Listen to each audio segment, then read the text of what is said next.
Go. Hello and welcome to the All Red Everything podcast. I am in Warwick today and I am sitting next to Mr. Mal Wood, the Mal Wood behind Mal Wood Automotive.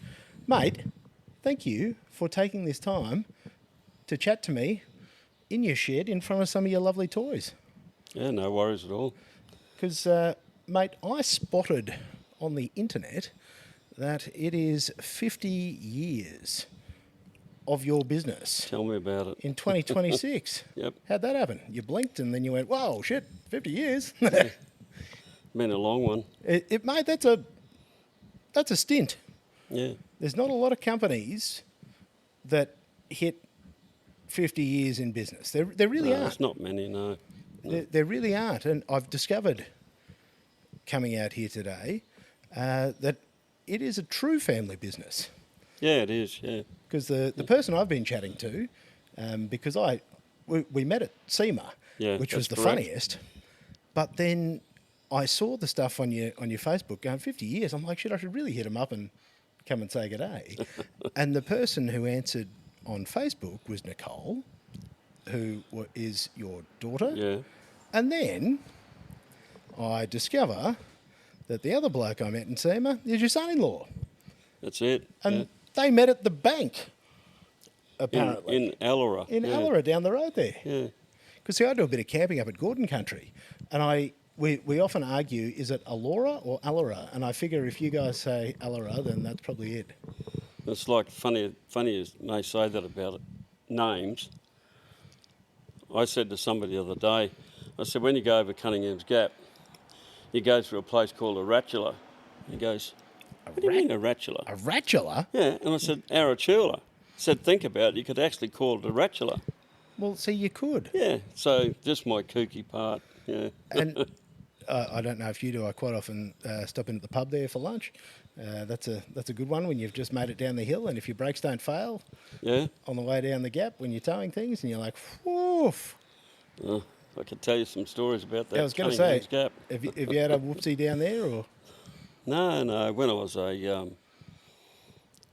if we go right back, I suppose you've got to start at the start, haven't you? Mate, we will start at the start, but this show is absolute nonsense, mate. We can go wherever you want. Okay. I remember Mum and Dad lived at when we first come up here from Kallangra on the north side of Brisbane. Okay, Dad got a job up here, overseer at roadworks in Glengullen Shire. So stayed here for a few years, and then there was a good job going at Noosa Shire Council. Dad said, well, what do you reckon, we go to Noosa? Mum said, yeah, let's go to Noosa. And little old me was apprenticed. And Dad said, oh, you're not coming? I said, no, I'm going to finish my trade. Anyway, he said, you can't stay in the house. I said, what do you mean I can't stay in the house? You have to go on, you're on your own. Go and find somewhere to live. I'm not letting you have the house because you might have parties and wreck the house, which is fair enough. Probably would have. I'm a little bit respectful like that. But anyway, as it went on, Mum and Dad then, when they moved up to Noosa area, they found accommodation, a house they were renting until they sold the house here to be able to buy a house at Taunton. So they were living at Pomona, just sort of north of Croy. I used to do, and you could never do it now, like you'd get arrested, you'd get locked up. And this is where we'd say, allegedly, you... I used to leave here. I bought an XW 351 4-speed Falcon. I sold me HT panel van I had, and I seen this car at Fitzroy Motors, and I said, gee, I like that car. So I went and seen the guy, and I said, we worked out a deal. So I ended up buying the car.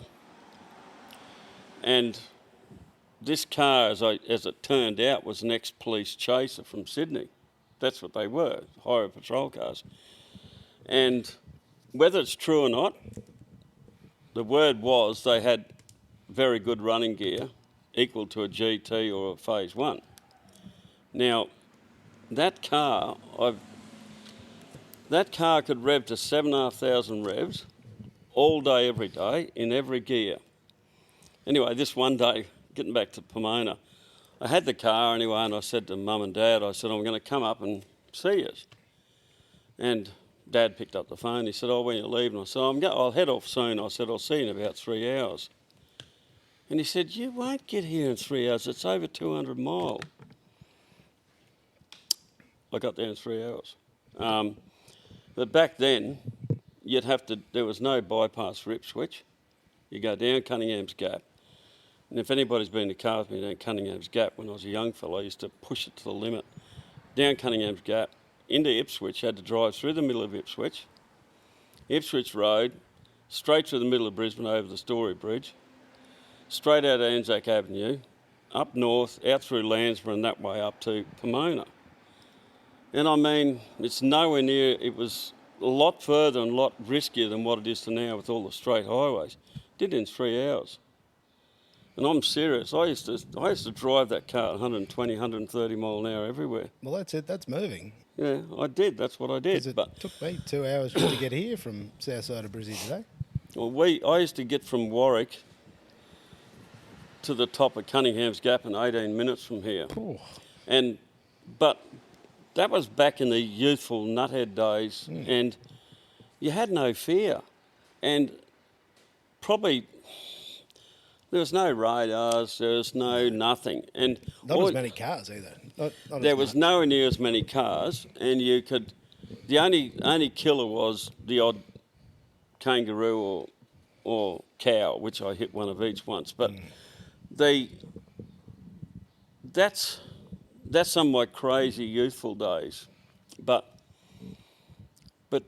Cunningham's Gap is quite. I raced a phase 3 down there years ago, way back, and I hosed him going down there. He couldn't catch me. Anyway, when we pulled up at Arachula, he pulled in behind me. He said, "What the hell you got in this?" He said, "I've got a phase 3."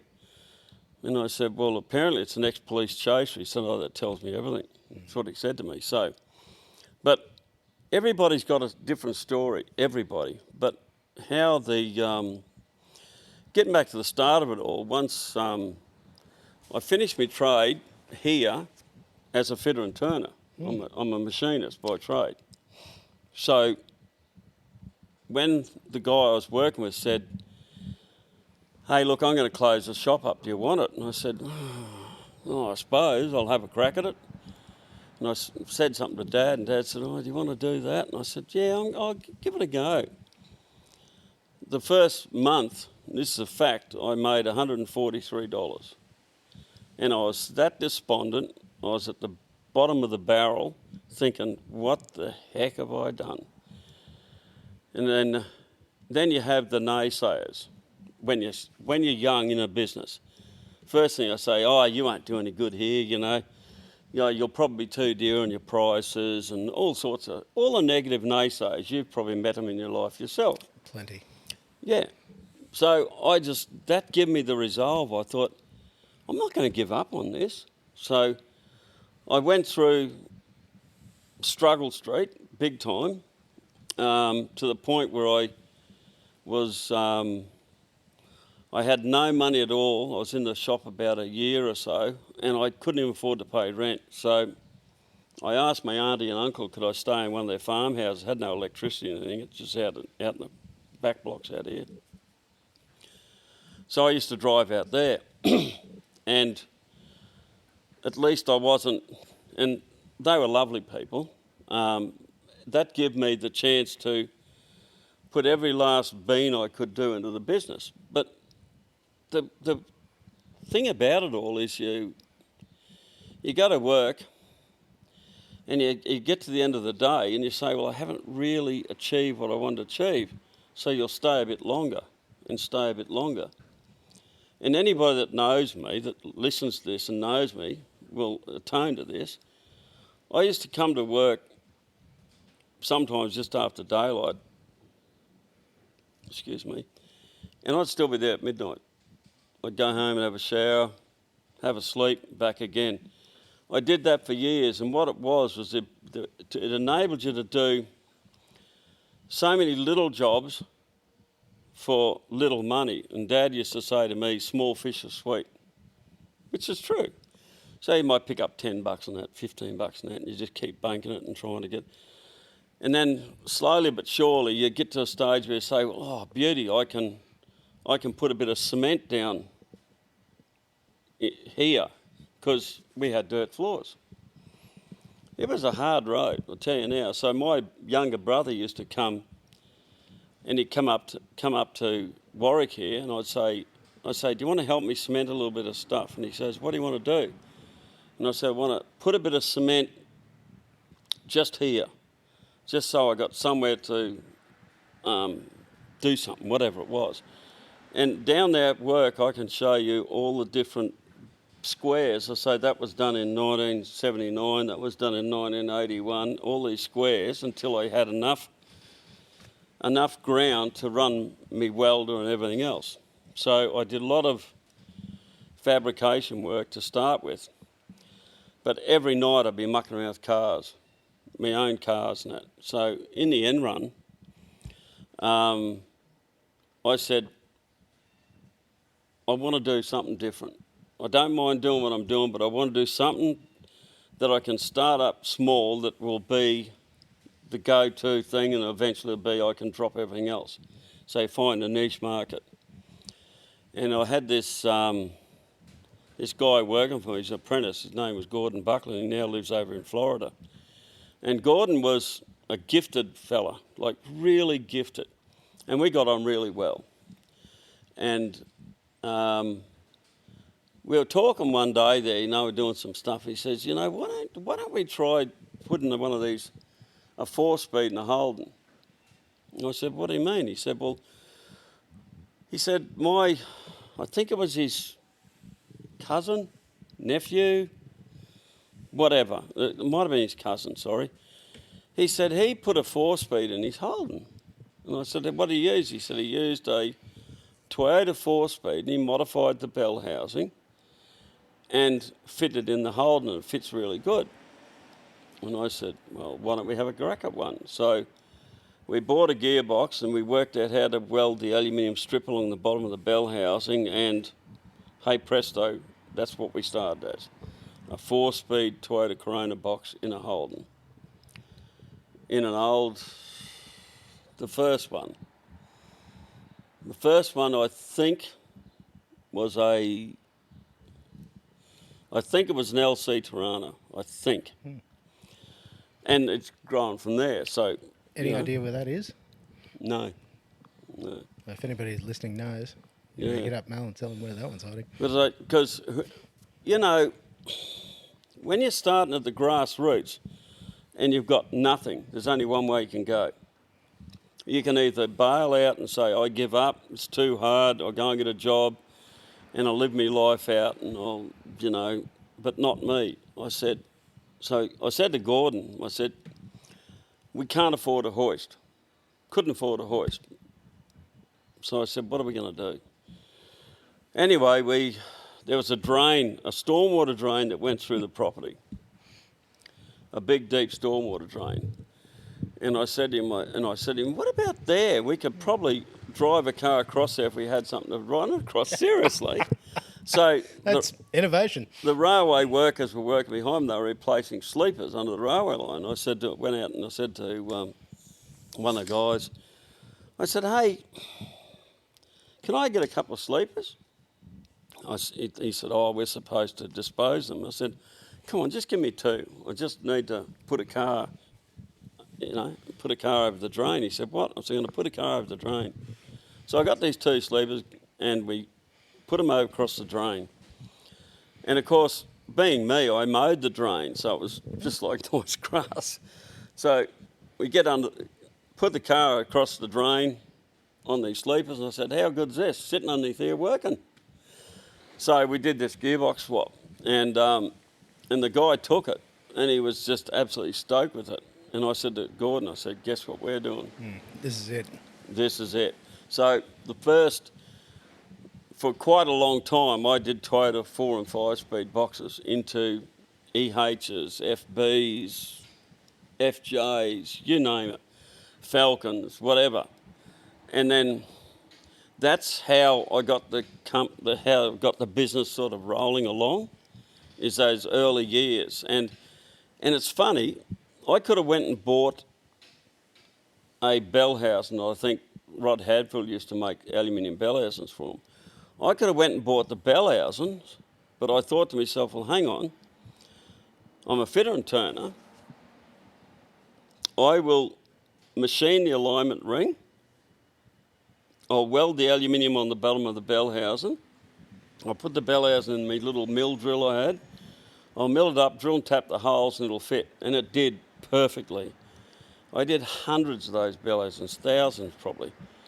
And instead of me spending, say, in particular, say $300 for a bell housing back then, it might have been $250. I was doing it for $50. So all of a sudden then, I could still, my outlay on components was not as great as what one would, you'd think that they'd be, you know. And at the time too, I used to, because they were Holdens, used to use a Datsun 1600 speedo cable and fit straight in the gearbox and straight to the dash, the H. How good's that? Yeah, just little things like that. And then I used to use a Toyota Hilux clutch plate. And that's how I done it. And then I made little brackets for the cross members. So that's, again, that's how you start. You start with on your bones, your backside, and you roll yourself forward to a position where you're actually somewhat, you feel like you're going somewhere, you're kicking a few little goals, okay? So that is how it all went. In the process, of course, I've had a variety of different cars, built all my own Clevelands and Windsors and 308s for people, and I used to build top loaders, fit top loaders into cars, and you know, any gearbox you could think of, that's what we done. And then by and large, you come to the stage where you say to yourself, well, I've reached nearly the as far as I can go with this. And somebody said to me at the time, they said, have you seen the new Tremec? They're called Tremecs, he said, TR3550s. And he said, they're supposed to replace a top loader. And I said, oh, really? So I got on a guy in Sydney, his name was John, might have been John Honan or a name, something like that. And he was bringing a few into the country. You know, he was in a position to bring a few in. I bought a few off him, I tried it, and I thought, holy heck, how good's this?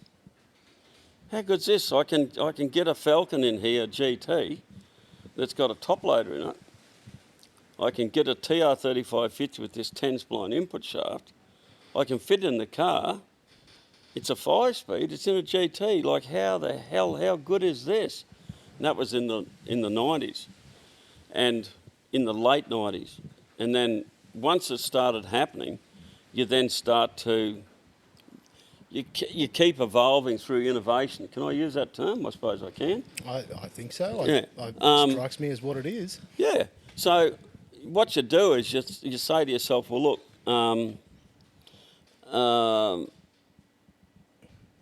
if I'm going to do this, what's going to make it more profitable, yet not sacrifice the end result? How can I do it? So I started looking around, and we tried, especially in the Holdens, like say a VB Commodore, right, which is quite common at the time, VB, VC, VH, VK Commodore. You'd get guys that got like an M21 and they were busting it, you know. And I'd say, well, we'll put one of these Tremecs in it. So I got the bell housing, the adapter bell housing from CRS, Rod Hadfield, and then he made a spacer that went on the back of it, and then it put the gear sticks through the original hole in the floor. And so you could have a guy with a 355 and, hey presto, he's got something strong. So my early days of doing, say, a Toyota 4-speed, I used to get them out of the RT81s and RT104 Coronas. Then I used to do the steel case 5-speeds out of the RA40 Celica's and so on. And then the big one was the Supras. When the Supras come out, the gearboxes started to become available in probably the late 80s. And I used to buy a heap of them from an importer. He used to bring in a whole heap of Jap engines, the Jap import guys. And I'd buy like 200 gearboxes. And they'd be all different ratios, different gear stick positions, because the Supra gearbox was also fitted in the Corona. And in the Celica, so they had different gear stick positions on the gearbox for different cars. And they suited when you went from a Holden or a Falcon or whatever. So we evolved from doing the Toyota 4-speeds into the Toyota 5-speed steel case, into the Supras, etc. And now we're at a point of getting into this Tremec range of stuff, okay? So we get all the way up to there, and then the penny dropped, There's got to be more out there. Let's see what else we can do. And then I snagged a 6-speed from the same importer he brought in stuff from Japan. And the gearbox come out of a Camaro or something that was wrecked in Japan, because Japan had a lot of American cars. And he said, "Do you want this gearbox?" And I looked at it and said, "Geez, that's a strange looking thing, because nothing like what I've seen before." And then I started research and everything else, and that was the T56 6-speed. So then I knew that I was onto something. So to get to that stage, and everybody's got their own story, mate, everybody.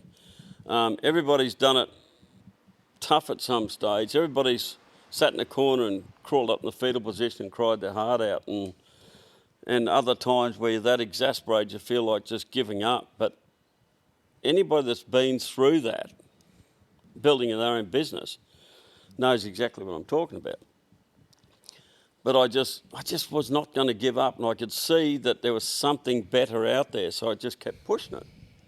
You can understand that, can't you? Mate, you're singing my tune, and you're singing the same tune that anybody who has made something of themselves has a very similar story.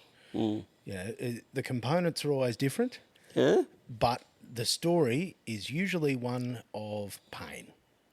Just running into brick wall after brick wall, and just when you think you're breaking through, then you fall into the lava. And you go, fuck, those brick walls were not good. But this lava that I'm currently being burned alive in, this is slightly worse. And if you somehow manage to pull yourself out and go again, but there's a level of resilience that comes from going, well, we survived that. I know this is also complex. How much harder can it get? Should be right. Couldn't be any worse than this. Like, oh, shit, shouldn't have said that. But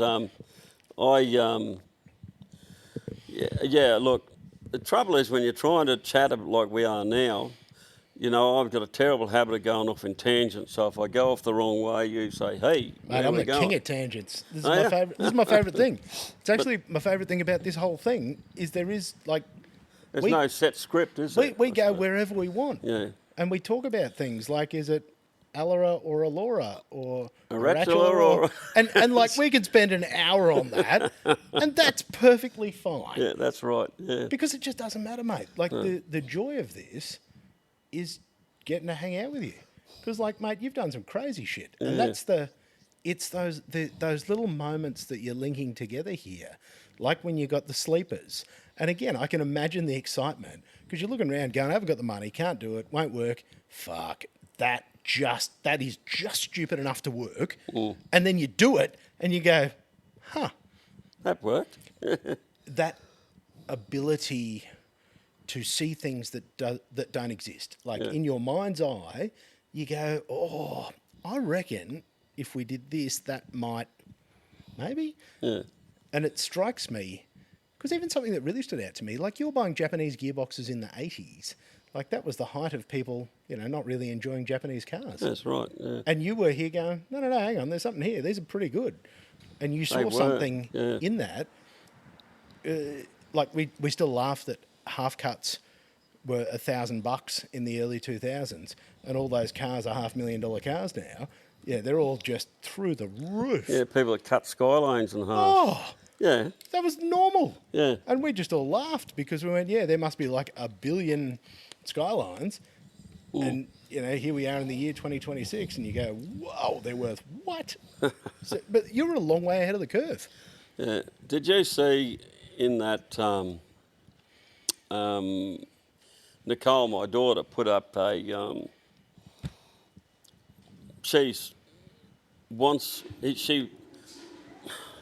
to tell everybody 50 years in business this year. She said, Dad, you've got to celebrate it. You've got to let people know you're still around and what you went through. And I said, oh, yeah, okay, So she put up that thing the other day. I think you was talking about it. Mm. There's a post with me sitting next to a XW ute with Melwood Automotive along the side, and me sitting there and I'm filthy dirty. Remember that picture? And in that text that come from different people, it said, oh yeah, I remember da-da-da-da. There's that one guy that come back and he said about the Combi, the VW Combi. Again, this is a Gordon moment as well, Gordon Buckland. Had a lot of respect for him. He's a nice guy. So Gordon, this bloke comes in with this bloody Combi. He said, have you got something that's going to be faster or better than this bloody flat four in this thing? And I said to Gordon, I said, what do you reckon? A couple of big rubber bands would be better, wouldn't they? Anyway, so we were sitting there, and I don't know how it come about because it's so long ago. I said to Gordon, I said, what if we put a petrol engine in there, like a normal water-cooled engine? And he said, well, what are you thinking? And I said, well, you have a look. We had a VW gearbox there for something. I said, have a look at that there. I reckon we can make an adapter plate and bolt that engine in. He said, what, the Sigma engine? I said, yeah, put a Sigma engine in it. He said, you're kidding? I said, no. I said, let's do it. So we did it. So we got this VW Combi, dead serious, put a Sigma engine in it, put the radiators up the side, put chutes on the side. That car drove round. I've had an answer. I've had an email from the guy's son. He said, Dad pensioned that car off 22 years ago, and he drove it for nearly 25 years. Wow. So we'd done that when Gordon had just sort of started with me and we were mucking around with the gearboxes and everything else. We put a Sigma engine in a Combi. He drove everywhere in it. And the guy come back to me in that post and he said, we've still got the Combi. No. I said, you have? I said, where is it? And he goes, oh, it's here. And I'm gonna, if he's listening, I'd send a tilt tray up to find it and bring it back. Absolutely. And just show people at our lovely, yeah. We're going to have a 50th celebration at Morgan Park, okay, on the 18th of July. So I'm inviting people that we've done something for their car. So if I did a gearbox in their car and they've still got the car, if I did a diff, whatever. So far we're getting quite a lot of inquiries and we're going to try and cap it. We don't want it to be excessive because then there's too many. So if somebody's out there and they want to put their hand up and say, hey, listen, you did a diff for me in my HT Monaro 15 years ago, I still got the car, yeah, bring it. We're going to try and cap it at 80 to 100 cars, maybe at the most. And then I've been talking to Nicole about this. I said, hey, how about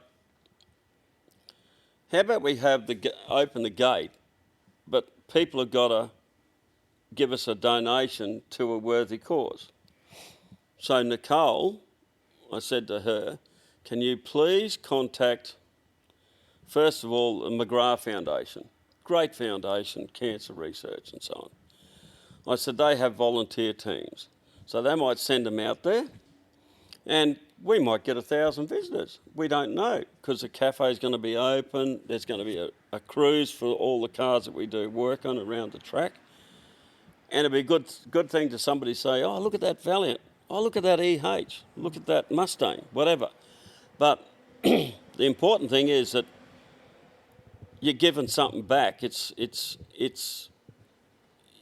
the McGrath Foundation gets, I don't know, $5,000 off us, well, that's great. That's a bloody good day out, isn't it? Yeah, for them, yeah, that's 100%. So that's what I'm hoping when we're trying to put all this together, that you have somebody that benefits it financially, somebody that benefits it from eye candy, if I could call it that, like motor cars. Like these pretty things sitting behind us if you're watching. And so that's going to be good. But the guy with the V-dub, man, even if it's a rusty wreck now, I'd love to see that. Probably even more, actually, if it hasn't moved for a long time.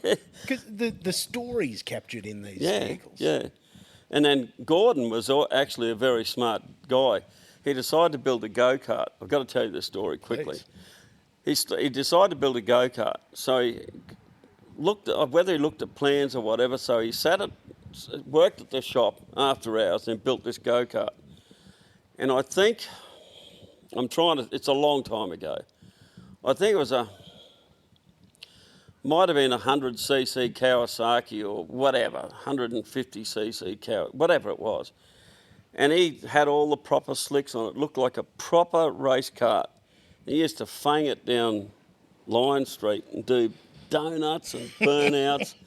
And he just loved that thing. And but he was part of that, shall I say, part of that early stages, So he moved on, which is great. Had a lot of good people there. But progressing along, I know I went off tangent about the VW and everything else, but progressing along, this fascination with the Tremec stuff got the better of me. So I got onto a company in Sydney that was a Tremec distributor, and I said to them, can I buy some Tremecs off you, They said yes. So they did me a pretty good deal. So I might buy 6 Tremecs, which was a lot because I had bugger all dough. I'm still trying to get going. You're trying to build the shed. You're trying to, all the things you're trying to do. Okay, so it all takes money and time. And you've got to tell me, and for people listening who might not know gearboxes backwards like you, what makes these Tremec gearboxes special? Because again, I don't know. Like you got to educate me. I'm not all over this. Well, you got two basic types of Tremecs. You got a 5-speed. So they nowadays offer a T5 still. You can still buy a Mustang T5. I think they've got 30 there or something. And a TKX. Now they build the TKX in two types. They build one to suit a GM application, as in a Muncie Bellhausen. Let's call it Muncie. Everybody knows what Muncie is. So you can pull a Muncie 4-speed or Saginaw 4-speed out and put this box and go straight in. Obviously with a change of clutch in some cases, but it bolts straight up the factory Bellhausen. However, the Ford version, for some reason, is made with a longer input shaft. So they were mainly made to replace the T5 that was in the Mustangs in the States. So when we fast forward to Australian market, the shifter position where the gear stick bolts on, the shifter position on a Mustang box is further forward than what it is on a Falcon gearbox. So you've got two main stepping stones. You've got I'm going off in tangent again. I'm here for the tangents, mate. Never apologise. You've got your TKX for the Muncie on the Muncie Bellhouse and done, okay? Shift position's normally pretty good. So if you had a VK Commodore, you could get a Bellhausen, bolted in, gear stick position's good, etc. The Falcon had a longer input shaft for starters on the TKX, longer than the Falcon. Gear stick position is further forward. So I looked at it, I said, fast forward to nowadays, we looked at it and said, well, how are we going to beat this difference in input shaft length without sacrificing the overall fit up, okay? So now we do a machine up a spacer that goes proper machined space, aluminium space that goes where the front retainer of the gearbox normally goes. So you undo the 4 bolts, you take the front retainer off, you fit the aluminium spacer on, put a sealant on it, so on, and the front retainer, because you've taken it off and you've spaced it out, you have to cut the tube off the end of the front retainer. You've got to cut it about, I take 20 mil off them. You put it back on, input shaft length's correct to go straight into a Falcon. So if you've got a car like an XB GT, let's pick something, you can pull the top loader out, we prep the front of the gearbox, we'll change the clutch, gearbox goes straight in. Then the only other thing is the gear stick is still, the shifter where the gear stick bolts on is still 25 mil odd further, too far forward. So we make an offset link for our shifters and the gear stick comes through the factory hole in the console. So if you've got a nice car like an XB GT, he can come with a top loader.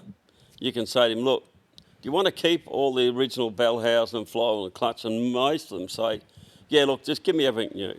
So you'll put a new sandwich plate on, new flywheel, new clutch, new alloy Bellhouse, and you put the transmission in, you give him all his stuff back, and it's all genuine GT stuff. He puts it back in the shed. Yeah.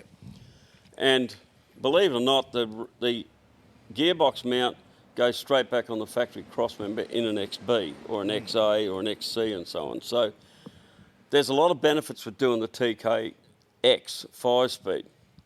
And then we modify that particular transmission as well to move the gear stick right at the back, the shifter right at the back, so the gear stick's right at the back, and then we machine out in our machine shop. We machine them out so it clears the boxed subframe section that goes across on the floor. Most, like Holdens and Valiants have got them. There's a crossmember yay wide, goes across over the top like that, and believe it or not, that's where the shifter would normally go with the TKX. But because we move the shifter body back, we end up with this step section which clears the cross braces. It works out perfect. Great in Valiant charges and everything, perfect. So that is basically the 5-speed road. You can put them into Mustangs, you can put them in all sorts of stuff. When it comes to the 6-speeds, this is something that people don't realise. When you say to somebody, you're going to put a 6-speed in a car, they say, oh, I don't want a 6-speed. Brother had one, the Commodore, and it was terrible. It was too tall in 6th gear. It was just chugging along in 6th. I said, hang on, you can't compare a Commodore gearbox with a new Magnum because they're made totally different nowadays. So you can get a Magnum, a normal Magnum. You can get a Magnum F, which we use in, say, VT2, VX, VY, VZ with a different shifter. They fit straight in. And then you change your tail shaft. Because you're upgrading the gearbox, you change the tail shaft to make it a beautiful, smooth package. So Magnum F for that, okay? Magnum F for, say, some of your JZA 80 Supras. So you do that. We got cross members and that sort of stuff. We make all our own cross members and everything in-house. Your normal Magnum, let's go back a step. The normal Magnum that we get, I call it normal because the first sort of reincarnation of a 6-speed, if I can call it that. That Magnum has 3 different gear stick positions. There's one you can unbolt the top of it and take it off, and you can put a centre shift in it. So if you got it, say, an F100 with a bench seat, we did one just before Christmas, you take the original shifter off the back, which has got 6 bolts, you cover that up and you put a centre shift on it, and it fits into a car like an F100. So you can then have a lovely rake back chrome stick, you know, so it fits around the bench. Great box. You can also use that gearbox in the XB GTs. They fit in XAs, XBs, XCs, XDs. Everybody says they don't fit, which is a load of crap. They do fit. There's some little bit of work you've got to do around the black shifter box on the floor of the Ford, but they fit. There's one in that XB just there. Right. Yeah, that's got a 460 in it, but it's got a 6-speed Magnum, and I never touched the floor. It's got a big block, and it goes in. The drive lane angle's perfect, and it fits through the original hole in the console. That's the beauty of running a Magnum, the original Magnums, right? Then let me roll on a bit further. Then you go to the Magnum XL. That's what's in the GT500 here. Yeah, this Yeah. doesn't strike me that it's a boat anchor. No, it's not really. It looks like it wriggles. Yeah. That particular car come with the TR6060 in it. Yeah. Okay. So the TR6060s were never ever sold as the aftermarket, in the aftermarket at all. The Magnum is the big brother, as I say, to a TR6060. And it's more versatile than a baseline TR6060. So this fella here, it's got a Magnum XL in it. So it runs direct shift, straight in the original, well, you've probably seen it, straight in the original hole in the console and everything. And you can also get a Magnum XL for the GM cores as well. So there's all different gear stick positions. So, and then we actually modify the original Magnum rear cases. We modify them, and we can put another 2 different gear stick positions on them for like VN, VP, VR, VSs, that sort of stuff, or for Tiranas like the LHLX. So you move the shifter forward. Yeah, right. You don't. The trouble is with a lot of cars, and you've got to have your wits about you with these, but a lot of cars don't have. Nothing's ever goddamn perfect, because if you're doing an upgrade, rarely do you get something that just says, oh, straight in. Bolt on is never bolt on, is what I've come to. No, it is, but Is because it? the TKXs in the Tiranas fit lovely. The TKXs in the Commodores fit nice. The TKX is a really good swap. You know the VL Walkinshaws? They're notorious for busting gearbox. They've got a T5G, a little Chev box in them, and they're notorious for busting them. But we devised a kit to put a TKX straight into it. And trust me, they fit. Don't ever believe a person says, trust me, by the way. Fair. No, fair. but make an exception once. All But that TKX fits in and comes through the original hole in the console, and it's twice as strong as the T5. And you run the factory tail shaft with a change of slip yoke and a few other little bits and pieces, and you've got a great swap for a VL. So if you don't want to compromise the quality of the actual original car, you can do that and nobody ever knows the difference. Okay? So, but there's multiple different transmissions. Like, it just gets out of, it just keeps on evolving, you know, all the time. Well, it does, and this is not an area where I have any expertise. I have turned a gearbox into a full set of neutrals, which was very impressive. That's basically my entire experience. To me, it's dark arts. You know, to you go, no, it's actually you just follow a logical set of steps. But see, I've never followed any of those logical steps. I don't really, and that's why I love coming to chat to people, because like in-depth knowledge, and you go, oh, everybody knows that, and I'm like, huh? No, they don't. I'm like, mate, you're speaking bloody Swahili here. I'm like, a what? I'm like, and I'm like, people listening who understand these things, I'll be like, oh yeah, no, everybody does know that, but like, Yeah. I'm just happy when it switches gears. I'm like, oh, Yeah. that's handy. But the real, I suppose, the real kicker, like this, in telling telling a yarn or a story like this, the real you can't say everything because I'd be here for weeks. Oh, yeah. So you've got to dissect it and break it down to different stages. Like the real kicker was when I got a phone call from Howard Marsden. He was the then boss of Ford Motorsport. And what year would that have been, give or take? 2001. Because I've had a precursor to this, and this is a wonderful story. So what happened was, it might have been a bit later. It was 2002. Sorry, it was 2002. So anyway, I had Howard Marsden ring me, and he said, Mel, I've heard that you're a bit of a whiz with transmissions. I want to know if you can help us. And I said, oh, yeah, what's the problem? And he said, we're developing the new car, the next model. I said, okay. Might have been 2001. Anyway, it doesn't matter, it's only a year, who cares? And he said, we've been doing some testing and we're finding that the existing transmission in the cars is found wanting as such. Because he was just a wonderful man, a wealth of knowledge, and a beautiful soul as well, I must say. Lovely guy. Anyway, he said, and I said, so what are you talking about, a V8? He said, oh, 6. And I said, oh, a boosted 6. He goes, well, I can't really say. I said, but it's not a standard 6. He goes, no, it's not. Because it's melting gearboxes. And I said, well, I said, it must be a turbo. I said, because you wouldn't put a supercharger on the 6. You'd be putting a turbo on. He said, I never said a thing. I said, okay.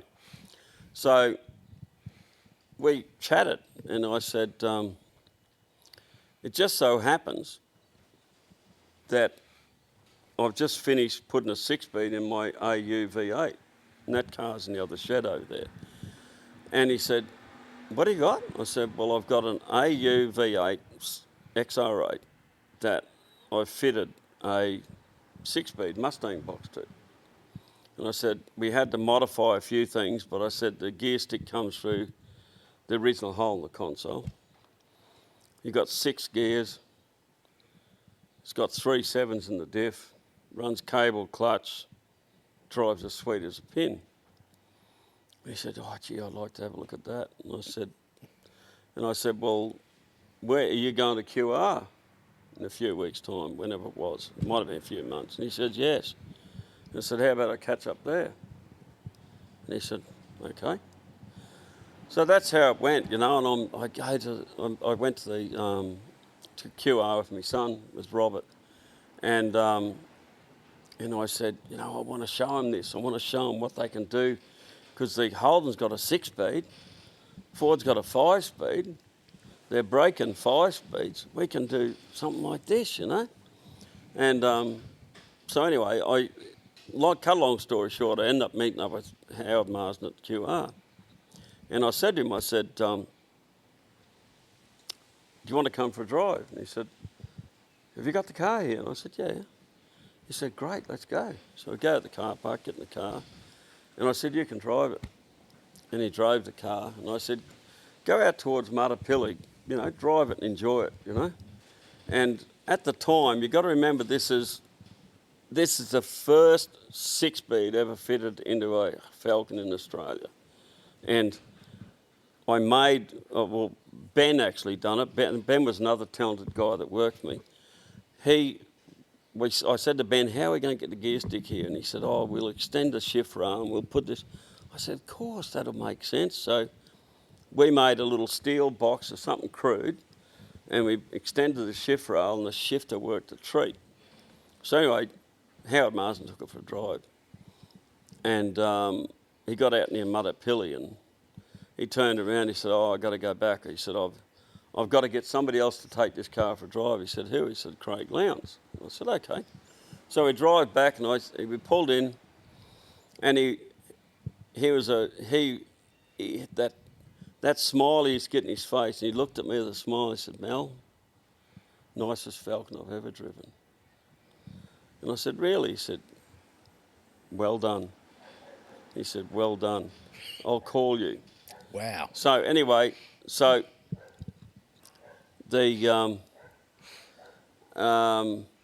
This is amazing. Yeah. And so then Lownsy had a go. And then you got to tell me that as well. And then we come back and he goes and gets Craig Lowndes. And Craig Lowndes, lovely guy. Craig Lowndes took it for a drive. And he was a whippersnapper then too, wasn't he? yeah. Anyway, he come for a drive and Robert's in the back seat and Robert can't believe Craig Lowndes was driving Dad's AU.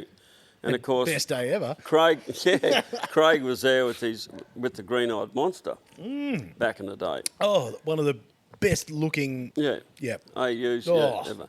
So anyway, Craig takes it for a drive. He comes back and he said, and I said to him, I said, wring its neck. I said, it really likes it when you get up. The Windsor likes to get up in the revs a bit. And he said to me something. I can't remember the exact words. Something like, I've stepped out of a VT GTS before I moved over to Ford. He said this thing would hang with it. And I said, well, the reason I did it this way, Craig, was I said I worked on the ratios of the 6-speed transmission and married it with a suitable diff ratio to give it a good drive off the line and to try and have a transmission that didn't have a big hole when you went from 6th down to 5th and 5th down to 4th and it over revs and this sort of stuff. He loved it. And then he said to me, can I take it into the pits? I said, yeah, right. So I drove in the pits. And he said, says to Fred Gibson, he said, hey, Fred, I said, jack the side of this thing. Oh, this thing's got a bloody 6-speed in it. Fred said, it hasn't. He said, have a look. So that was the story of the whole Howard Marsden thing, the whole Craig thing driving the car, and Fred Gibson crawling down and have a look under the car. I said, geez. So that I think, hate the word think, believe, not think. I believe that was when it really sunk in, that I said, I've got something. I've done this. I've done it. It works. I've done this. I've got something. So it wasn't long after that, again, Howard Marsden said to me, he said, what's the chances of you doing a 6-speed for a 6-cylinder? And I said, well, it can be done.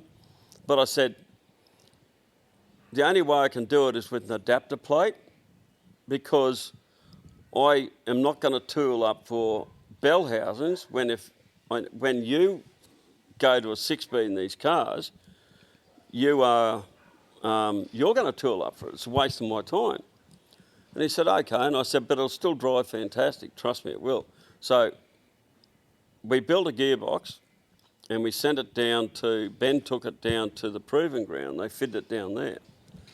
And it was based, again, on it was real early days. Like, I never had access to all the different input shafts and the bits and pieces I need. And I said, well, look, what we'll have to do, if we do an adapter plate, I said, how about we use an LS bell housing, because we can use it. I said, we can cut away the pocket for the starter motor, fit the LS bell housing onto it, and working on the numbers, the input shaft's going to be the correct length. So that's what we did. And then we had to make another one of those little shifter box things I was telling you about. And it comes, and I said to Ben, I said, well, they want it fitted, go down and fit it. In the meantime, I had another guy come to me with a BA turbo. He just bought it, and he busted the gearbox, and he put one of these in his, and we knew it fitted and knew it worked. So we had the tail shaft section made. We'd done everything. So all Ben had to do was go down there and drop it in. So that's what happened. So we took one to Ford down there to the proving ground. They fitted it, and they came to living daylights out. And I got on to Howard. I said, how's it going? He said, oh, yeah, all right. He said, we're ironing out a few things. I said, like I said, Howard, the ratios aren't right. I said, the ratios are wrong for that. If you're running a turbo 6, he said, but hang on a minute. He said, I never told you it was a turbo 6. That was Howard's wit. Mm-hmm. And I said, but if you're running an improved power level in the 6. I said, the ratio's not going to suit. They suit a V8 better, unboosted V8, but not turbo 6. So we talked about ratio sets and everything else. I said, this is what I do. So when the first cars were offered with a 6-speed, the Series 2 BAs, I noticed in one of the publications they said, after exhaustive research and development by the team at Ford, we've developed that we have a 6-speed for the Falcons. I said, good on you. Why don't you say something about me? You go, settle down, exhaustive research in Warwick. Yeah. So, and that's just what happened. But, Yeah. but they, when we developed it, when the 6-speeds come out from Ford, it wasn't a long, I'm trying to think now, it must have been 3 years later, maybe 2 years later, I get a phone call from the guys at Tremec, and the guys say to me, oh look, he said, we need something done. I said, what do you need done? They said, Holden want us, have seen, because they all buy each other's cars, you know that. Oh, of course. Yeah, pull them apart. So they pulled this turbo apart, and they loved the gearbox because it's direct shift. Because a Holden one's got like a dogleg stick that comes up with a link bar in it, and it can be, when it's new it's fine, but over years it can be a bit vague.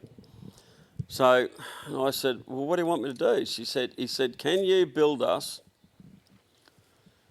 2 gearboxes, one for a Lumina that's going to a left-hand drive Lumina for the States.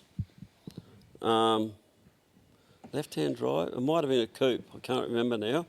One was a blue car, one was a silver, a right-hand drive car. And I said, yeah, righto. And he said, but we need them next week. I said, you've got to be kidding me.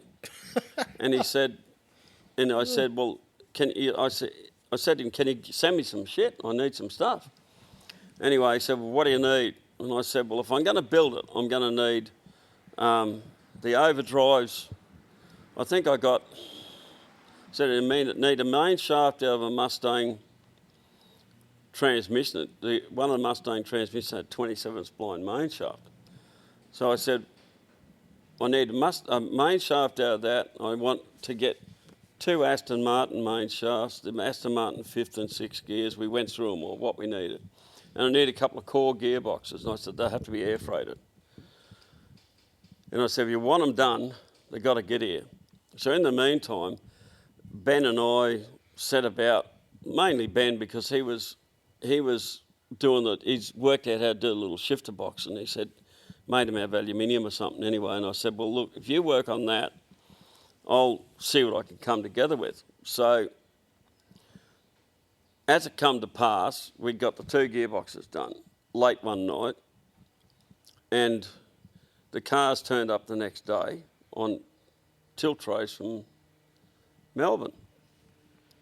So I had these 2 cars, one right-hand drive, one left-hand drive, and we got 1 day to get them both in the cars. So again, Ben and I worked, sure it was only 1 or 2 days anyway. So we got the gearbox in the car, and a couple of things we done was, Tremecs are notorious for what we call gear hash, down low. You get down really low in the gears, they get this little hashy sort of noise, okay? So if you're sort of in second gear in a car park and just sneaking around, you get this zzz sort of noise in the gearbox. In some, not in all. So anyway, I said to Ben, I said, what we'll do, we'll put clutch plates in that have got insulated hubs, just like they have on a Land Cruiser. Land Cruiser's got nylon in the hubs, so there's no actual metal on metal, sort of thing. Unless it's mine. Yeah. I've done that. That's actually a current problem. Anyway, so what I did was I got a couple of Seco clutch plates, which are a good clutch plate, and I put them in the cars. And Tremec guys come out here. There was 4 of them, I think. They flew into Melbourne, flew up here, hired a car, come out here and had the cars there. And I said to the guys at Morgan Park, I said, can I bring 2 cars out? Holden want to do from Eck want to do testing just round the track, just driving around the track. Oh, yeah, you can if you want to. So out they went to Morgan Park. And you know who that bloke was before I was talking about? Talk about tangents. Matt Campbell, that races Porsches in Europe. There you go. His dad was one that, his granddad built Morgan Park, Really? developed Morgan Park. Oh, wow. So Matt Campbell comes from Warwick. He's now in Europe, obviously, driving the Porsches. Sorry, folks, I just went off on another tangent. That's the best. That's the way it goes. So where was I? Oh, shit. We were at... you've got 2 days. It feels like one of the cheesy American TV shows. We got 2 days to turn these things around. You're like, it wasn't like that. So we get these cars out there and these guys drive them. And I went with one of the Mexican guys. They come from Mexico, obviously. And I think it was, might have been Anil Narang, I think, and Eulalio Garcia, I think. Anyway, we went for a drive out along the Killarney Road. And we're in this car, and he crawls right down to 60 k's an hour in sixth, up 40 k's an hour in sixth. I said, what are you doing that for? He said, this is the problem. They say that if people are driving the car around town, they slow down for a traffic light and they don't change gears, they want to be able to get around the corner while still in sixth gear, and that's a fact. I said, you're kidding me. I said, why don't you just change the gears or buy an automatic? Anyway, so he went right down to 40 k's an hour in sixth gear along the road, and it was crawling, and he said, if I accelerate away now, I don't want to hear any rattling in the gearbox. And he accelerated away and there was no rattling in the gearbox. And he said, wow, what did you do? I said, well, for starters, we used, I think, some Dodge bits, but we used Aston Martin main shaft, which are 30-spline main shaft, and they're the right length. And you put Aston Martin 5th and 6th gears in, then you've got a gear set of 2.66, 1.78, 1.3, 1 to 1, 0.8, 0.63. So you've got a good spread of ratios. And the cars drove really well, both cars. So they go back to Holden, and I kept pounding on the guys from Mexico. I said, you heard anything from Holden? What do they think of the cars? You know, what do they think of the cars? Because what I did was I used the same direct shift idea that I used in my AU and that sort of stuff. So the cars that went back had an aluminium block on the back, cut out so the shifter had in a rod extended through, so it was direct. So you never had the vague shift. When you went across to first, second, and you let go of the stick, it went straight into the 3/4 gate. So Ben and I worked on the spring rates on the shifters. So anyway, when they got back, I said, can you please tell me what was the end result of the work we done? And he said, I said the cars drove amazing, really amazing, but they don't really want to spend the money on getting a better gearbox because the one they got now is doing the job. Now,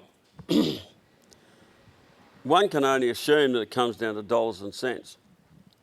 Now, I don't know, I'm just throwing it out there. Say if it cost an extra $100 to get that tail housing developed and supplied, and the different ratios, because it's just gears, right? That would probably push the budget for the accountants outside the parameters they wanted to work with. But the result I got back was they were very, very good. They drove good. So I knew that I'd proven that I could, with the team I had, that I could develop a gearbox that actually ticked the boxes with Holden. Yes, they didn't go ahead with it. Yes, for whatever reasons, it doesn't matter, but for whatever reasons, they chose to run the link shifter on the back of the gearbox, which, as they wore, they got a bit vague. And in the VEs, they ran a complete remote shift, so there's just rods going down the gearbox. So that was basically the story of it. And then I said to Sergio, was another guy I knew from over there, really nice guy. I said to him, I want to get a Tremec distributorship.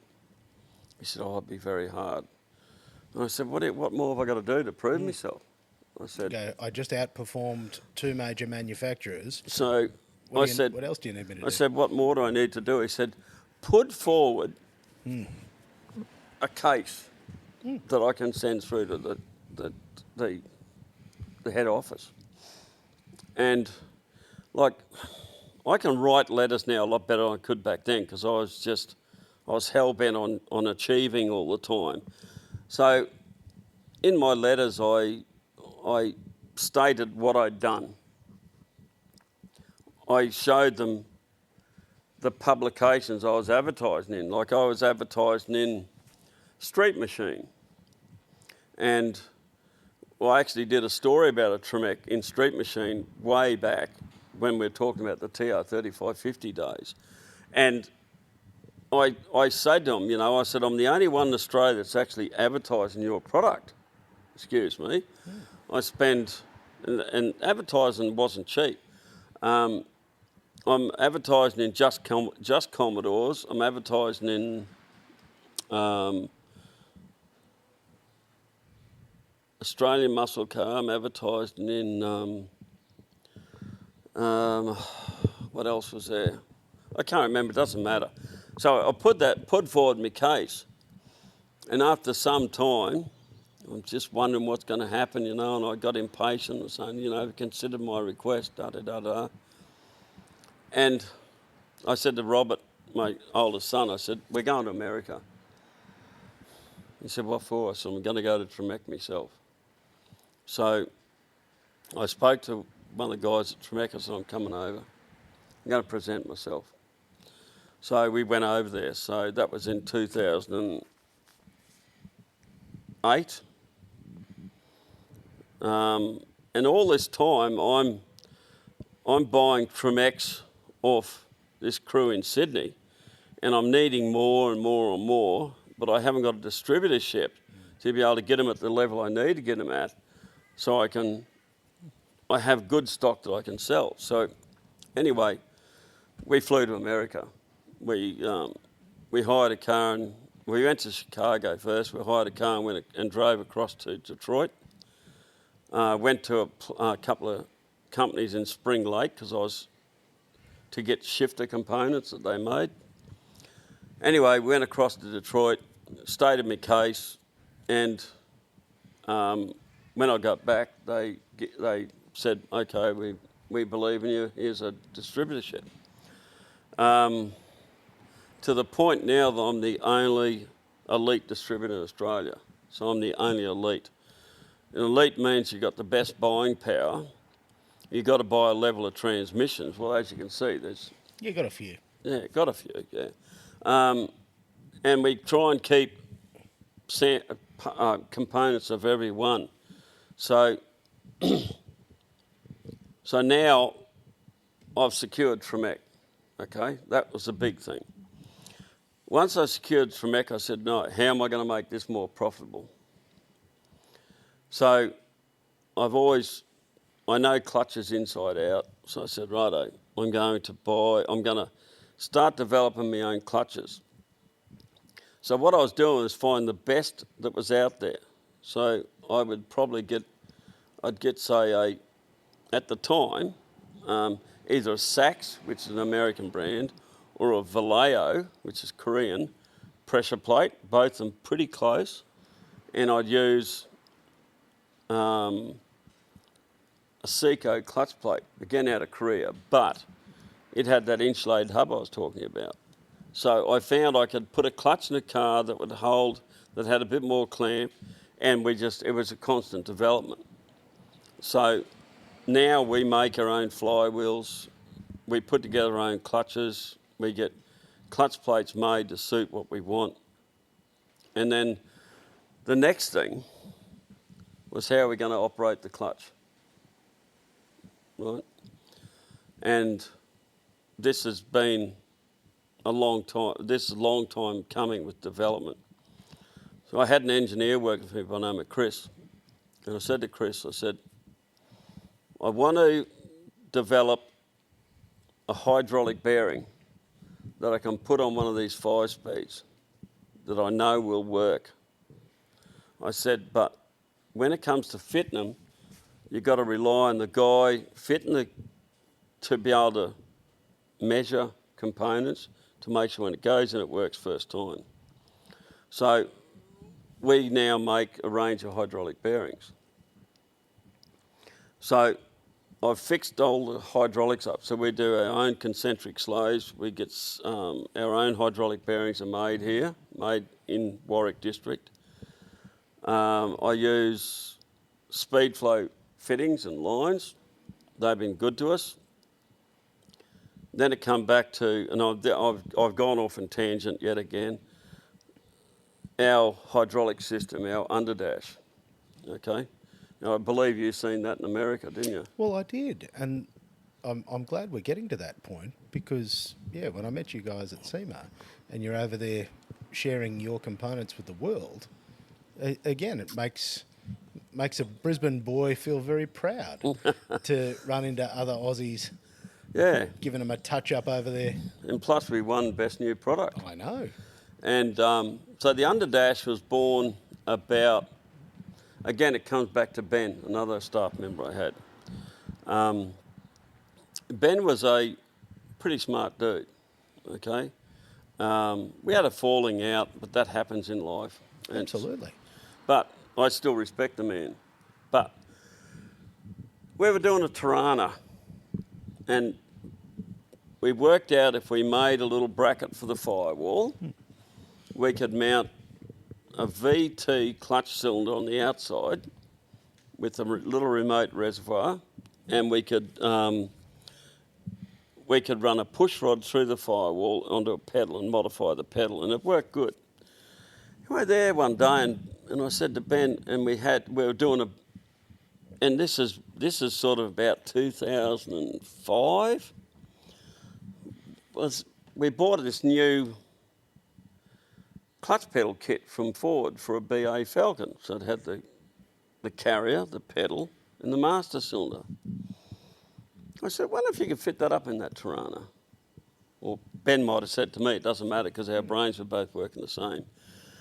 And I said, wonder if we can do something with that. So I said, if we cut that off. So Ben and I stuffed around and we got this BA Falcon, just been released, hydraulic pedal kit. It fitted up in the Tirana. I said, what have we got to do to make that fit in there permanently? And he goes, we can make a little bracket here, make this. And we mucked around and stuffed around with it. And all of a sudden, hey presto, it was actually in the car. And I said, there might be something in this. So, because every hydraulic system you get had a master cylinder sitting on the firewall, some were on a stupid angle like this, and they were obnoxious. That's not the right word, but they just looked like shit. Yeah, they don't add anything aesthetic to an engine bay, do they? Exactly. So I said, well, I don't want to put that stuff in there because the push rod angle's never right. The geometry of the pedal's never right. It's either too heavy or not enough, etc., etc. So once we tried this thing, I said, right, let's start laser cutting all the frames. So we designed frames that would fit a Tirana and a HQ, two most common ones, and they were really easy. So we done them, and then we fitted the master cylinders in them, and all of a sudden we had what we called our underdash.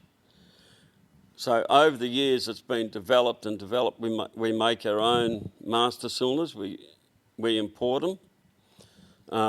We do them in 3 sizes, like 5/8, 3/4, 13/16, all for different clutch types. And they're aluminium instead of plastic. So the original sort of donor one was plastic, and it wasn't. Yeah, I thought, no, I'm not going to do that.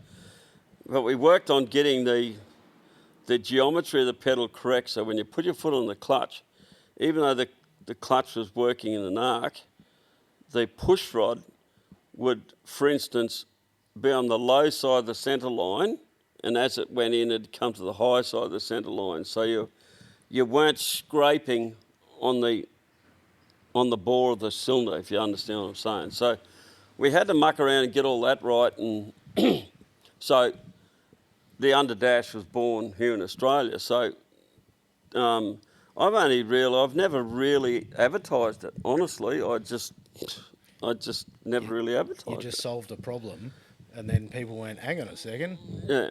So we now do them for Mustangs, Camaros, Corvettes. We do them for XM, XP, Falcons, XTs, XRs, whatever, XWs, XYs, ABCs, Ds and Es, and also for all the E-Series Falcons, do them for them, do them for AU, we do them for all the Commodores, so we do them for VS all the way back to VBs, do them for HQs, we're to WB and Valiants and all that sort of stuff. So some friends of mine from America were over here, and I said, come over to Australia. And they said, yeah, right, we'll come over. So they come over. And I was showing them, I said, he was saying, oh, what do you do, with your 6-speeds? And we're just chatting away. And I said, I just use one of our underdash. And he goes, underdashes? And I said, this it here, it bolts up under the car.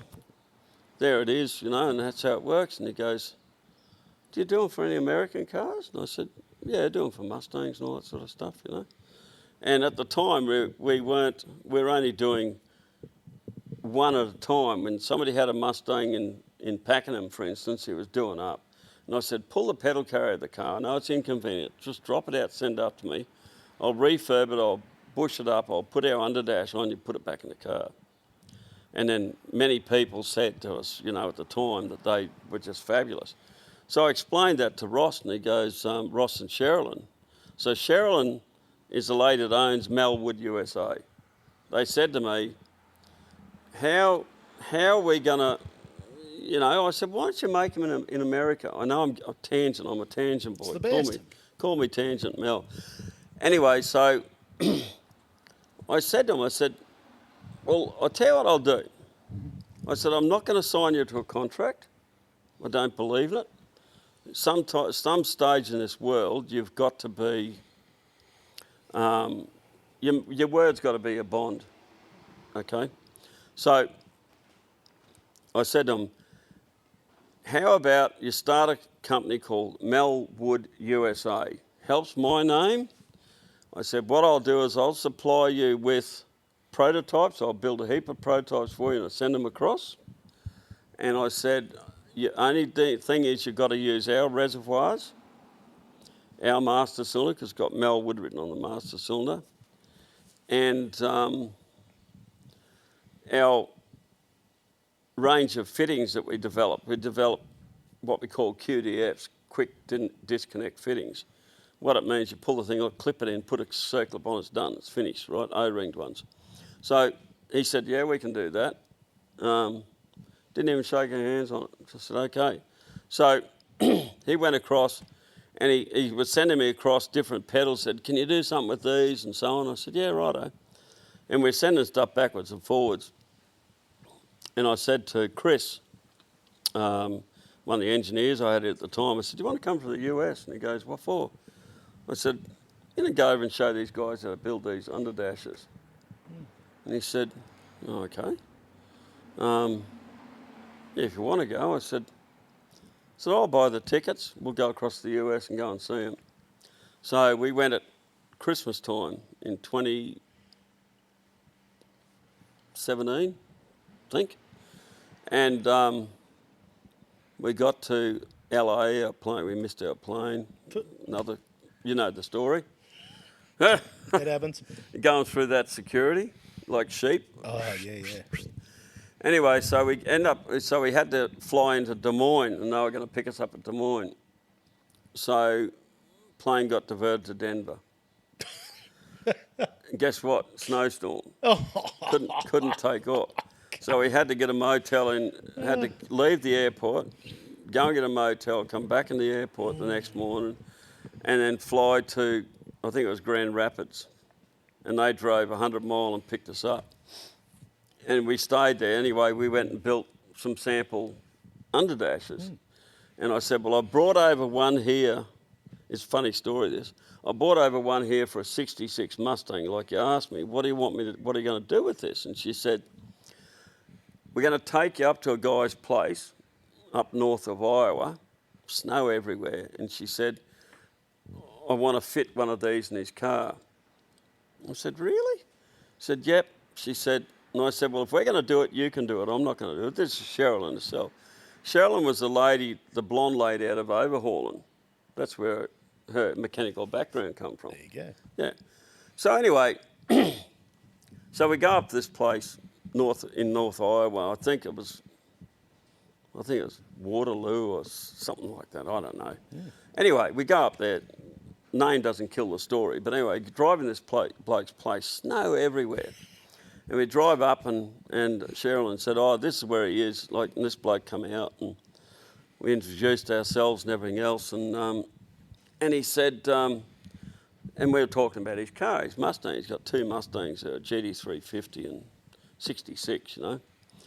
Anyway, he said, oh, I want to put it in this if you reckon it'll work. I said, it'll work. It's not a problem. So I looked underneath and it had a pedal, like the factory pedal, but it had like a bell crank. You know what a bell crank is? I do not. It's levers, like so. So it had this sort of lever bell crank arrangement under the dash, and it was terrible. You put your foot in the clutch and you could watch as you went down halfway down. By the time it took all the slop out and all the movement, all of a sudden it pushed the push rod. And he said the clutch is just too heavy. Yeah, it'd be terrible. So anyway, I said to Sherilyn, well, you can do this one.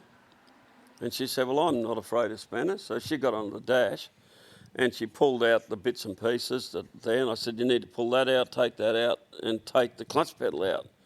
And he said, what are we going to do for a clutch pedal? I said, it's okay. Take the clutch pedal out. So she took all the clutch pedal out. I said, now bolt this up. These are 2 bolts you need bolted up in the car. And so we had some fittings and I hooked up the fluid line to his fluid line. And I said to Sherilyn, we'll bleed it. I said, I think it was her or myself, pumped a little bit and I could feel a bit of weight in the pedal. I knew there was hydraulics working. I said, well, crack the bleeder underneath. I'll crack it if you like. You pump it. Anyway, so we got a full pedal. I said, you've got a full pedal now. And she said, but it feels so light. I said, well, it's okay. Anyway, the bloke come over. He was talking to Chris, went over with me. He's talking to Chris next to the other car. And I said, come and try your clutch now, will you? So he comes across and he hops in the car and he lifts the door up, the roll door up, and he says, he said, oh, something wrong, lost all the fluid. And I got in, I said, no, it's right. He said, no, there's no weight in the pedal, like there's nothing there.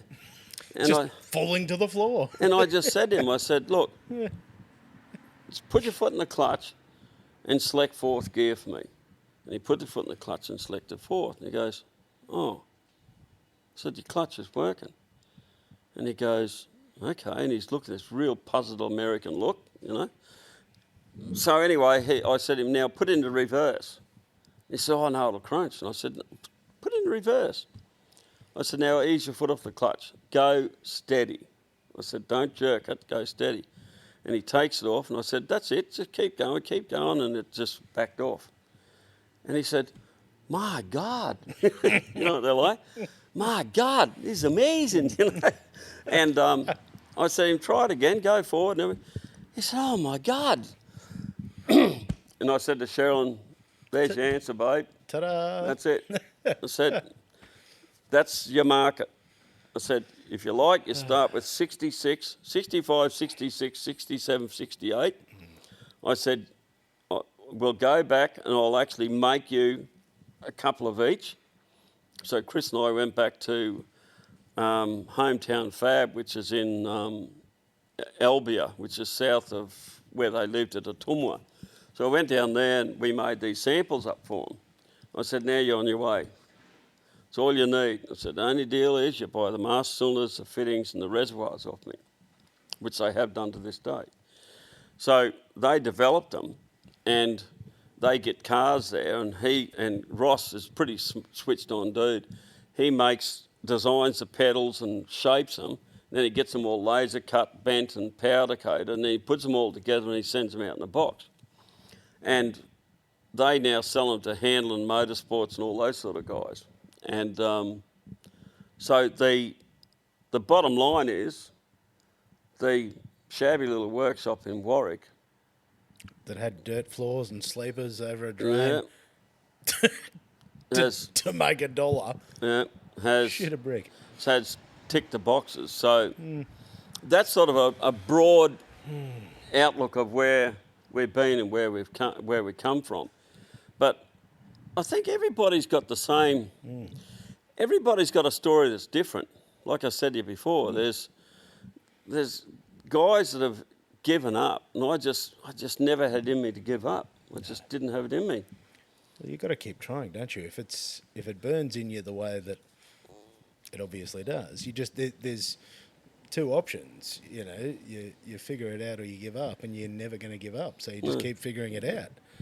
But but I enjoy the cars like that 460 big block that's there behind you. You know, I seen a car advertised in town. It's a 6-cylinder, and it was pretty straight. And I said, I'm going to buy that. I said, what are you going to do? And Nathaniel, you know, my son-in-law, said to me, what are you going to do with that bloody thing? And I was going to fit a big block in it. He said, what do you want to fit a big block in it for? And I said, well, I always wanted one. So I fit the big block, and we fitted. It's got that Holden Astra power steering. So I haven't got a power steering pump on the motor. It's under the guard behind the driver's side headlight, up in there. So the pipes just go down to the power steering box. And like I said, the Magnum goes straight to the factory hole in the floor, fits.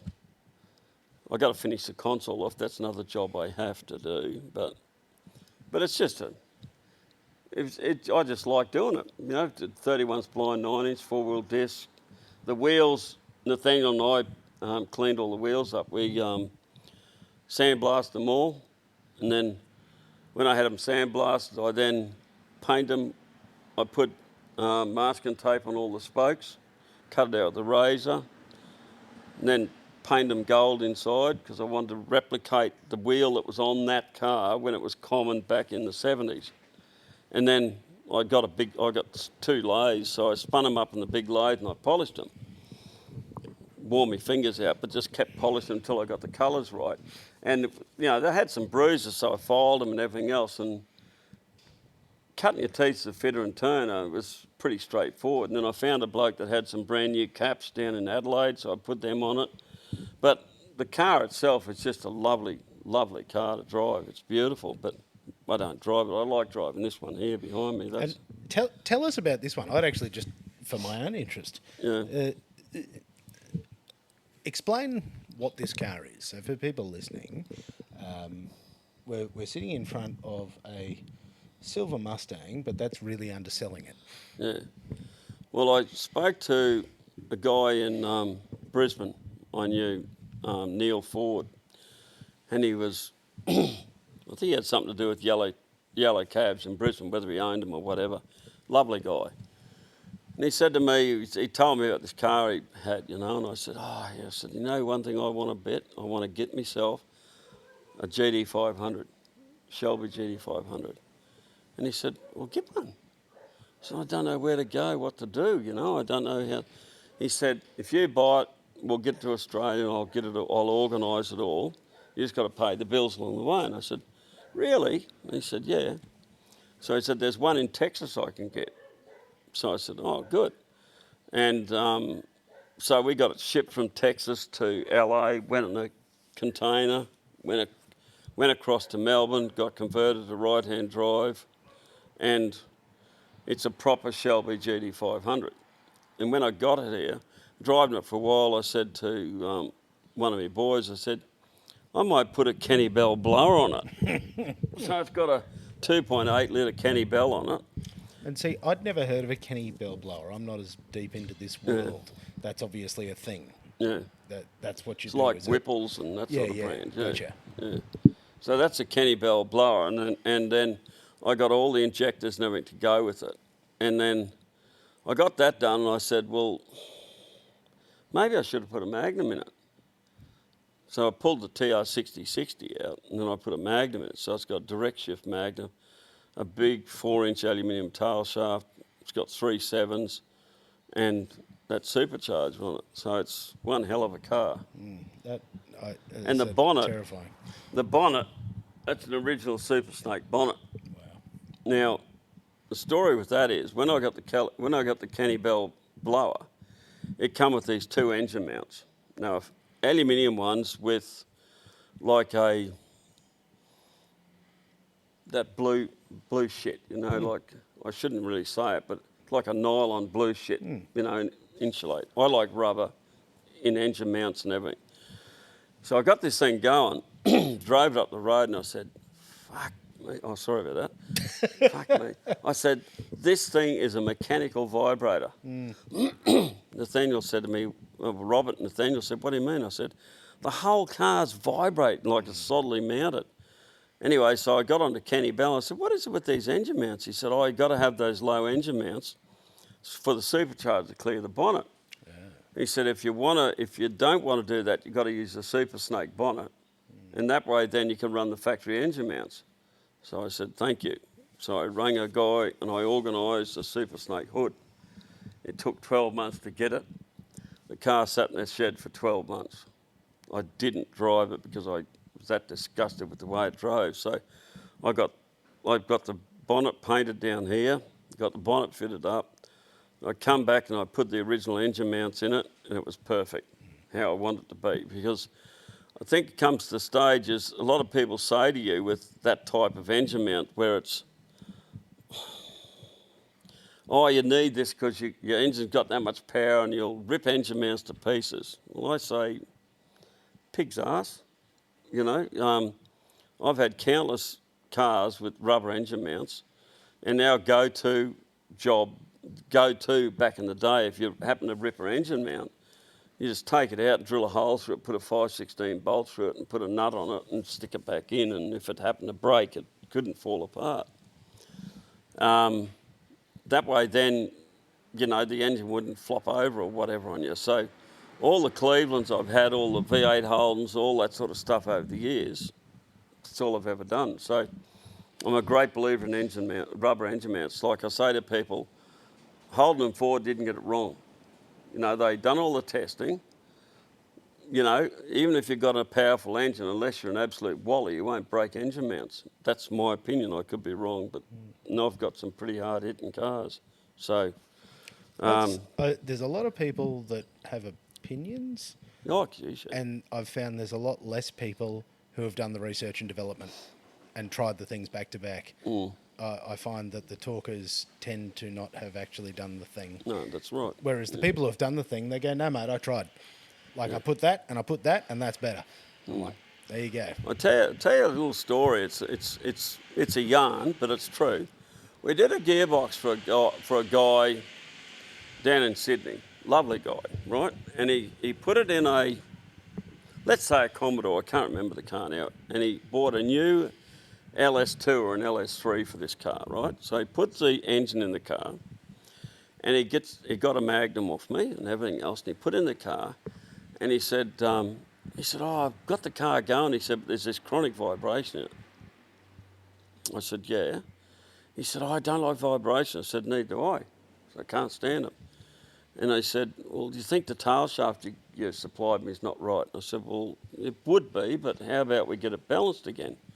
So we sent away and got sent to Hardy Spice down, got it balanced. It was perfect. Put it back in the car. And he said, oh, maybe it's my wheels. Right? So he pulled the wheels off, swapped his mate's wheels on. His mate's car didn't vibrate, his did. Put his mate's wheels on, still vibrated. I said, so it's not the wheels. Anyway, so the assumption come about, maybe it's in the gearbox. And I said, it won't be in the gearbox. He said, well, maybe it is. And I said, well, no. But I said, if you like, pull the gearbox out. I'll get it back up here. We'll strip it and check it. Put it back in the car. Vibration was still there. And then he said he went back to the guys that did the engine swap in the car. It was an LS in this car, and they said, "Oh, gee, it is. There's something wrong. Maybe the flywheel's loose." And he said, "No, it's not loose. I checked all that." And they said, "Oh, you might have a cracked piston. You might have over-revved it and this sort of stuff." And I said, and he said to me, "I'm going to get it checked anyway." So he sent it back to the people that put the engine in the car, and they proceeded to pull the engine out. And they pulled it down to nothing to check it. And it was perfect. So they said to him, well, we couldn't find anything wrong, but while we had it down, we thought we might as well hone it. It was a brand new engine. Put another set of rings in it, and we'll put a cam in it before we do some head work. So $20,000 later, fact, this guy gets this engine back in his car. And he rings me up, he said, and he tells me, so I got the engine pulled out. And I said, there's nothing wrong with it. There won't be anything wrong with the engine. I said, there's no way in the world. And then it dawned on me. I said, that Magnum I sent you, it had a rubber mount with it, didn't it? And he goes, yeah. I said, did you put the rubber mount back on the gearbox? And he goes, yes, definitely. I said, now tell me this. You got an LS engine kit, you know, to put an LS in your car. And he goes, yeah. I said, has it got the fabricated steel mounts with the, what I call shackle rubbers type things in them, you know, like that nylon-y type of stuff, you know. I can't say the word because it's not a nice thing to do, but I said, have you got them? He said, yes. I said, trust me. Fuck, here's your problem. I said, trust me. Go and pull those fucking engine mounts out, throw them to the shed house and go and get 2 rubber mounts and put in it. And he said, what? I said, that's your problem. And he said, no, it's not. The blokes that put the engine said these are the best ones for it. I said, I don't give a fuck what they say, excuse the French. But, and you know, he changed those engine mounts and he said, rang me up and said, Mel Wood, you are a genius. And I said, I'm not a genius. I've just made more mistakes. He said, and fixed them. He said to me, he said, the car is so smooth. Yeah. And I said, I told you right from day dot when you're going to do this to use rubber engine mounts on that kit. And then you've chased gremlins from front to back. And it cost him all the money of when that was the problem. All so it simple. was those solid engine mounts. Didn't follow the advice of the man who's played this game before. There it is there. Absolutely. You couldn't sit in that bloody car. It was that bad. It would just transfer the whole thing And through. you see so many people these days, they fit aftermarket engine mounts because they're stronger. Sure, they're stronger. I'm sure they are. But it turns the car into a mechanical vibrator. And I mean, there's nothing worse than sitting in a car that's got it. We did another car, a Tirana at Kedron in Brisbane. Kedron? No, over this side of town. Anyway, doesn't matter. We did a car, a 5-speed kit for a guy in a Tirana. Anyway, he rang me up and said, I fitted the kit, car vibrates head off, what's wrong? And I said, well, I don't know. I did the tail shaft for you. And I said, take it over to Hardy Spice at Darra and get it checked. So anyway, takes it over to Hardy Spice at Darra. The tail shaft's perfect. And he said, I spent all this effing money, you know, and this bloody thing, it's doing this, you know. And I thought, oh my God. Anyway, he's giving me a hard time. And I said, look, how about you bring the car up here and give me a look at it? He said to me, being a smart aleck, he said, are you going to pay the petrol? So if I have to, I will. So he brings the car up and he throws the keys at me. He said, work your magic. Like this. I thought, you arrogant so-and-so. If I wasn't so old, I would have punched you in the mouth. So anyway, I put the car on the hoist.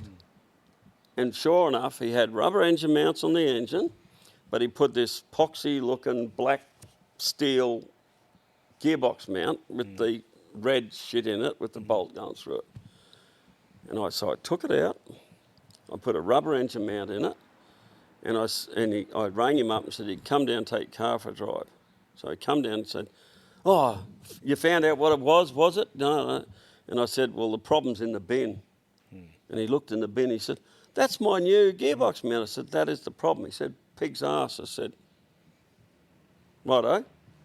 If I put it back in and it makes that same vibrating noise, you owe me $1 million. And he looked at me and I said, "I'm not joking." I said, "You buy this shit and you want the car to run smooth. The mount's great for a drag car." Yeah, for race application. Yeah, for just straight out drag Absolutely. stuff. But you don't put this shit in your car.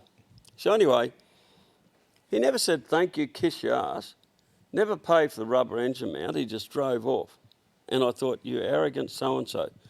Then we had another guy with, it's just these different things that people that ring up sometimes with, say, vibrations or harshness and everything in a transmission or something, they say, "I can't fix this. What is it?" The first thing I ask is, what sort of mounts you got? What mounts are you running? Are you running rubber engine mounts? Yeah. Okay. So we had a guy come up with a panel van, a beautiful car. He spent a lot of money on it, and all fully rebuilt. And it come up for a TKX, and he said, "Oh God," he said, "I hope you can fix the vibration in this car. It's chronic." Anyway, so we get up in the hoist, and Nathaniel says to me, he said, "Hey, shit, come and have a look at this." And sure enough, gearbox mounts, one of these black ones with the shit in them. The engine mounts are the same. And I said to the guy, I said, "All your problems are those." And he said, "But the workshop that done it said I've got to use these mounts." And I said, "No." Yeah. I said, Holden Ford didn't get it wrong. Yeah. So, again, we pulled the mounts out. We did the Tremec TKX in it. We put rubber engine mount, rubber gearbox mount, car drove like silk. And he said, "Oh, can I take those mounts and I said, "You won't use them." I said, "Throw them at the nearest pigeon flying past or sell them to a drag racing guy." I said, "But if you want a smooth car, you have to run that." So we sell, there's a lot of things that you see that are normally, shall I say, so obvious, but some people can't see the forest for the trees. Okay? So when you're doing a transmission kit or something, let's face it, you're never going to please all the people all the time. There's going to be something they do or something you do. All you can do in your game is if you do something and it's not right, you fix it. It's easy, right? And being in business, you put up with the best and worst of people. You put up with some very arrogant arseholes that you can't reason with. And when you break it all down, it was something that was easily fixed by either an adjustment or something, or they never had the skill set to do that particular job. Like, I'm not saying I'm perfect. None of us are perfect. You're not perfect. Shit, no. And we all make mistakes. But the true measure of a business is if somebody can recognise a mistake and fix it. I'm going to tell you a little story, which I probably shouldn't have said, but that green panel van I told you about. In the haste to get it finished,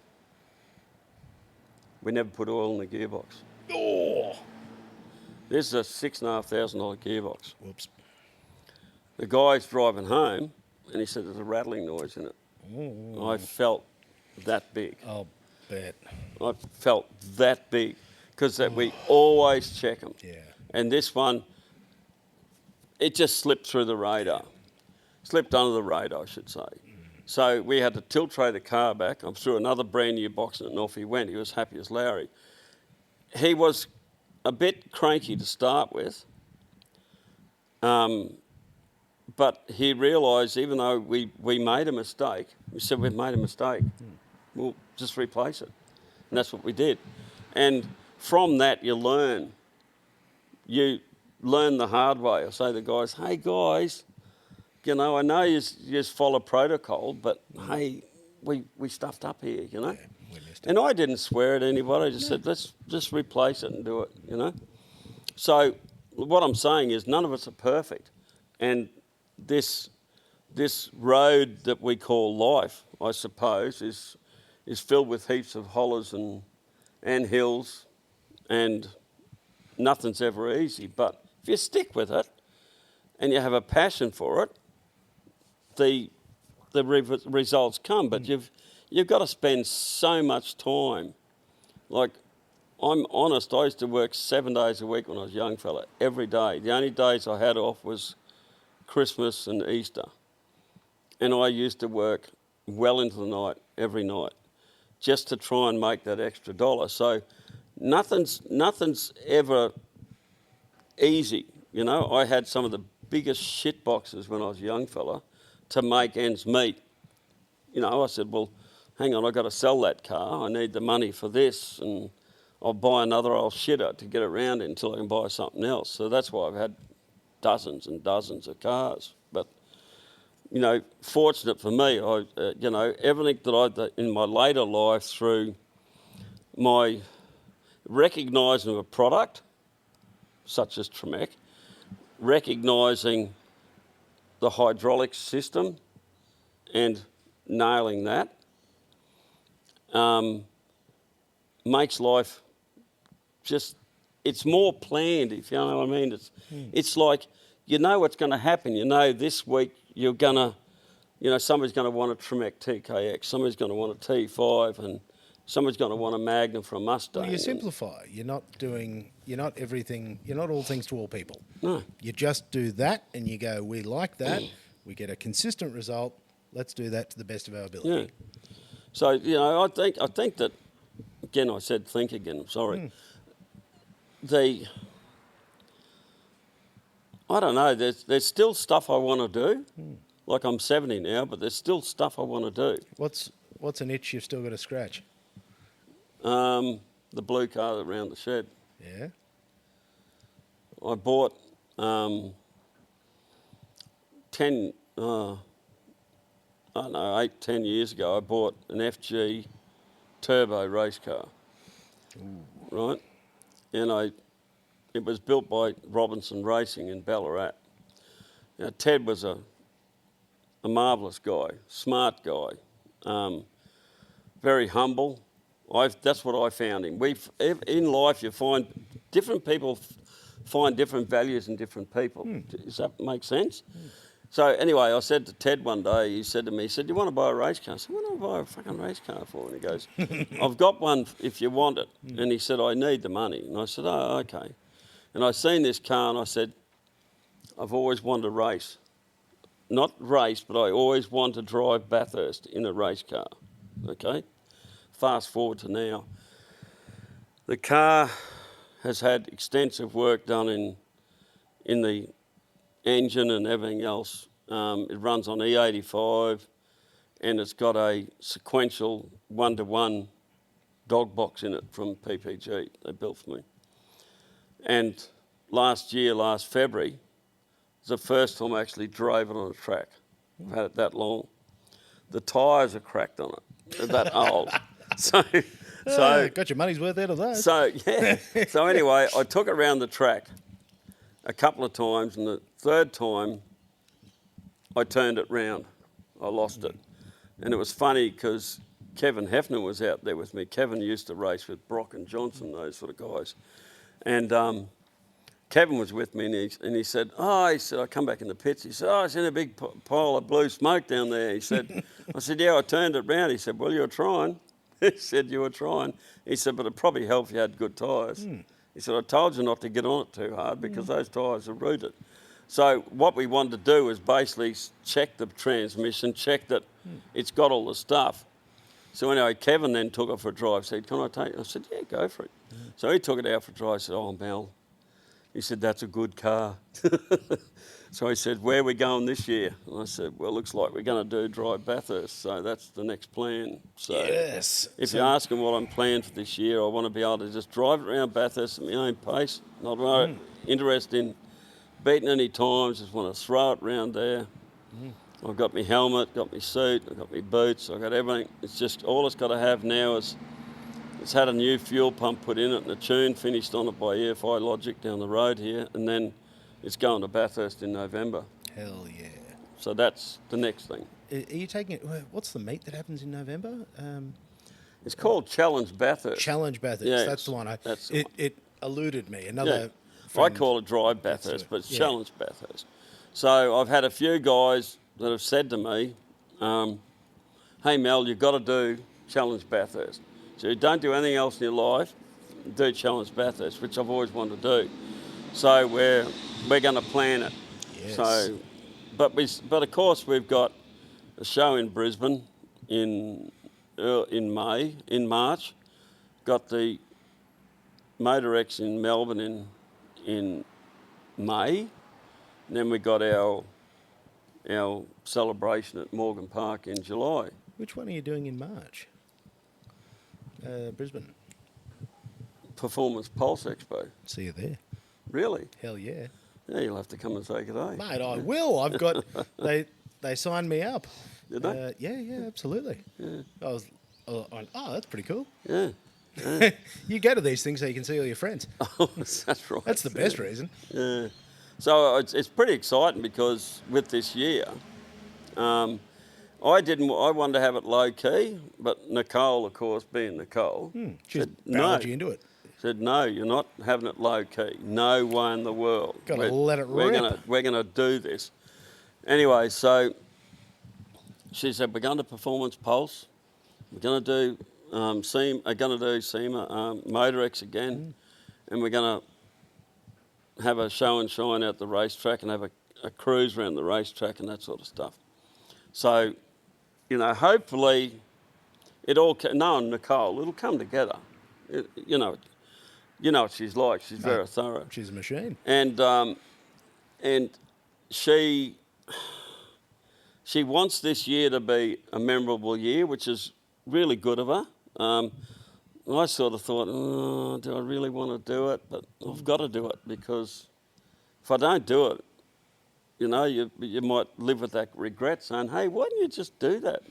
Because if it brings out, these people, these stories, the things that you've done, like the Sigma engine in the bloody combi, because you do so many things that you forget, and you just forget how many lives, how many people, how many cars. Because I mean, you wouldn't be able. I doubt you would even be able to rough a number of how many vehicles you would have assisted. It would be a stupid number, I would have to wildly assume. See, what I did once, I thought to myself, I wonder how many hours I've worked in my life, okay? Like actually spent at that workshop. Now, I bought it as a rundown wreck. It was just an absolute wreck. With a dirt floor. Yeah. So I guess, the stuff we're talking about is, I guess, the future of this organisation. Because you've got Melwood USA, you got a fair contingent here. The thing is with Melwood USA, it was a matter, I suppose, of letting somebody else share a good idea. If you get what I'm saying. And the right people. Like I've got no financial interest in Melwood USA. The only interest I've got in that was seeing that the name, the Melwood name, and the Melwood is not me anymore. The Melwood is... It's the product. A product, a brand or whatever. And I'm just sort of the... You're just the bloke. You're the conductor. You conduct the orchestra. So the beauty of having Melwood USA is, like I said here before, I said, I don't want a contract, don't even need to shake hands. You buy these off me, I'll help you with the development. You can make your fortune, and they're doing extremely well. But the beauty of it is, the strange thing about the Melwood USA thing, I rang Hanlon Motorsports, which is one of the big Tremec distributors over there, and they had some Bellhausens I wanted to buy. And I said to the bloke at Hanlon, because Ross said to me, ring whatever his name was, you know. So I rang him up and I said, you know, I want to organise getting 3 bells. Would you have these 3 bells? He said, oh, yeah. I said, Tremex Army. He said, yeah, I know. He said, we bought a few extras, so we got some. I said, I'm a Tremex distributor in Australia. He said, what's the name of your business? And I said, Mel Wood Automotive in Australia. And he said, I said, you sell the Mel Wood Underdash there. And he goes, oh, yeah, it's an American product. I said, but it come from us. And he said, no, it didn't. It's all American. It's nothing to do with you. He said, oh, it got really funny, you know. And I thought, well, hang on a minute. You know, I said, Mel Wood, that's my name. Yeah, that's me, mate. That's me. I shared I am him. I shared my intel with Ross and Sherry. And he said, no, you didn't. No, it's all their stuff. And I said, oh, whatever. Righto. And I thought, you arrogant so-and-so, like, it wasn't a part of a big note myself. I was just trying to establish a link. Yeah. Like say, hey, it's Mel Wood Automotive in Australia. I'm Mel Wood. And when he said Mel Wood USA, and yeah, the story goes. But yeah, isn't that weird? Subject, anyway, we didn't end up buying the Bellows, and I thought, no, you ignorant so-and-so, I couldn't be bothered with you. I bought them somewhere else. But that's what happens, you know. It is, though, and some people can't be told or reasoned with, or, I don't know, just very different lenses that they see the world through. Yeah, but there's another guy in Australia here that's selling an Underdash. He's tried to copy what we do. And I think you could say that's, I don't know, that's good because he's trying to emulate what you're doing, but hang on, it's still never going to be a Mel Wood Underdash. And that's the geometry is not right, and everything else. So, but I find that a lot of people want to make their own way in this world, jumping off somebody else's shoulders. Okay, getting a knee up from an idea or a product or whatever it is, but I can honestly say that that's never happened with me. I got a spark from that original pedal design, and I improved it and made my own master cylinders and everything else. So, but strangely enough, that same product, I've had inquiries out of England for the Escorts and the Capris. But the Escorts and the Capris they're a difficult one to do. You really need the factory carrier so you can actually fit the components to it. And you can't rely on somebody else, Joe Average, to do that job because you know where they'll stuff it up. So I've done Capris, I've done quite a few Capris, I've done Gemini stuff, I've done for people that running V6 Commodore engines in Geminis. My daughter's little Escort, Nikki's little Escort, it's got a Falcon T5 in it. A Falcon T5 bolted to a adapter plate onto an automatic bell housing on the back of the 2 litre, and it comes through the original hole in the floor. So it's how you do it.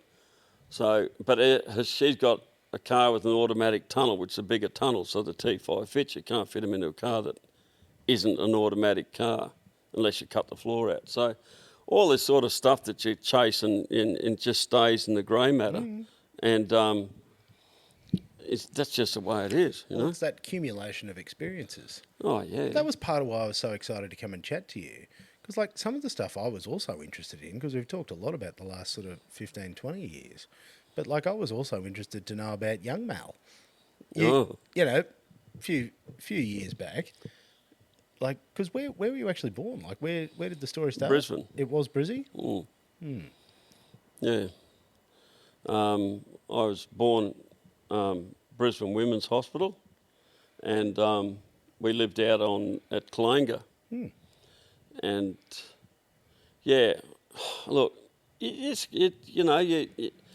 transition through different periods in your life. It's interesting, mate. It's fascinating. And like that time, like, do you recall much about like your school days? Do you remember? You know, was it stuff that you enjoyed? Did you?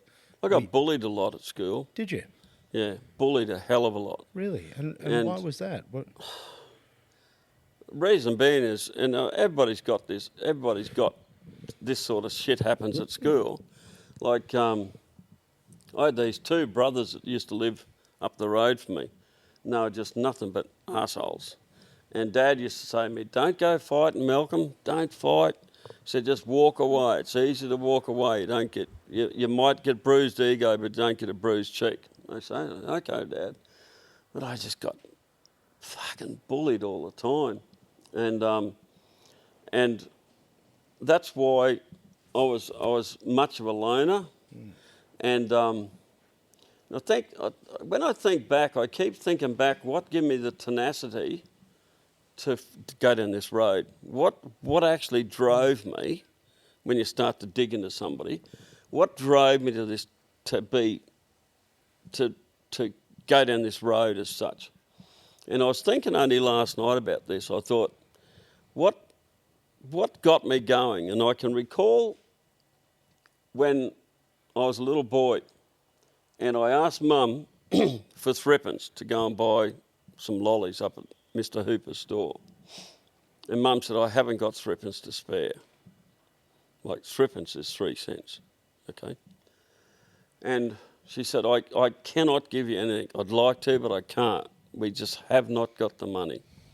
And I, of course, being a typical little prick, bitched and whinged until she threw it at me. And she threw it at me and dropped to the ground crying her heart out. And I never forgot it. And I thought to myself then, I'm never going to ask my mother for another dollar or a cent in my life. And that's a dead set fact. So I give the threepence back to her and I cried my heart out because I was only a young boy, whatever. And then it was some years later, I thought, you know, Mum and Dad are trying to raise 5 kids. And Dad works as a grader operator and in his later time in Kalanga worked as an overseer at roadworks at Pine River Shire. And the money wasn't good. We lived in a modest, really modest house, but we had a loving family. So I said to myself, well, I'm going to have to go down this road myself. So I went down the road, down Dolly's Rocks Road, and there was a guy who used to have a strawberry farm. And anybody that's listened to me that's heard me tell this story before will probably say, yeah, here he goes, a fucking strawberry farm story. So I went and seen the guy, and I said, can I pick some strawberries for money? You know, and he goes, yeah. He said, your first day you can eat as many strawberries as you like, because they're big plump strawberries. And we weren't blessed with having money. We couldn't afford a strawberry, okay? So I get down there and 1 for the bucket, 2 for Mel. That night I was so fucking sick. I could shit through the eye of a needle at 30 paces. It just went through me. So anyway, and he said to me, he said, you've got to promise me you're going to be here tomorrow. Yep. And I said, yes, I would. So I got up in the morning and Dad said, you told that guy. You promised. You get down there. And I said, I'm so sick. He said, get down there. Yep, tough. So down I went. He said, I didn't expect to see you back. And I said, yeah, I'm here. So I used to pick strawberries and those little gherkins, like little zucchinis. Anyway, that's probably why I got a hatred for fucking zucchinis and bloody gherkins. I can't stand them. Anyway, so this Christmas holiday come around and I end up getting a bike for Christmas. It cost Dad bugger all, but it was an old bike. Everybody in the neighbourhood had a new bike. And I was 12-year-old before I got my first push bike. That's a fact. And I thought, and moving forward, I thought to myself, I was about 14, 15, I said, I've got to do this for myself. So this whole Christmas holiday, I went and picked strawberries. And I had $5 put aside in me, where it was. I don't know whether it was in a tin next to my bed or whatever. It doesn't really matter. The story's still the same. So I worked that whole 6 weeks Christmas holidays and I earned $100. And the bike I wanted was $108. It was one of those dragster bikes with the banana seat with the sissy bar and the gear stick on the thing. Yes. And I seen this beautiful red one, and I said to the guy, I've only got $105. And he said, you can have for 105, the shopkeeper. So I got this bike, and I was like a rat with a fucking gold tooth. I'd give you the tip. I'd never had anything new in my life, except obviously toys at Christmas time. And this bike, I just absolutely loved this bike. So I used to, I liked it that much. I thought, well, you know, I got a 5-speed bike. Click, click, click. And it had the Shimano gears and everything on the back of it, you know. And I'd ride from Clango over Dolly's Rocks Road, if anybody knows the area, all the way to Pine Rivers High at Strathpine.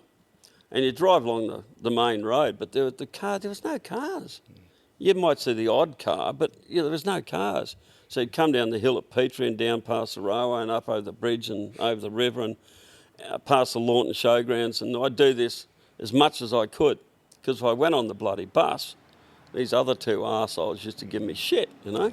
So I just preferred to ride my bike. So when Dad said, hey, we're leaving, we're going to Warwick, I said, fuck yeah, we're getting out of here. But I had some fantastic times in Clango.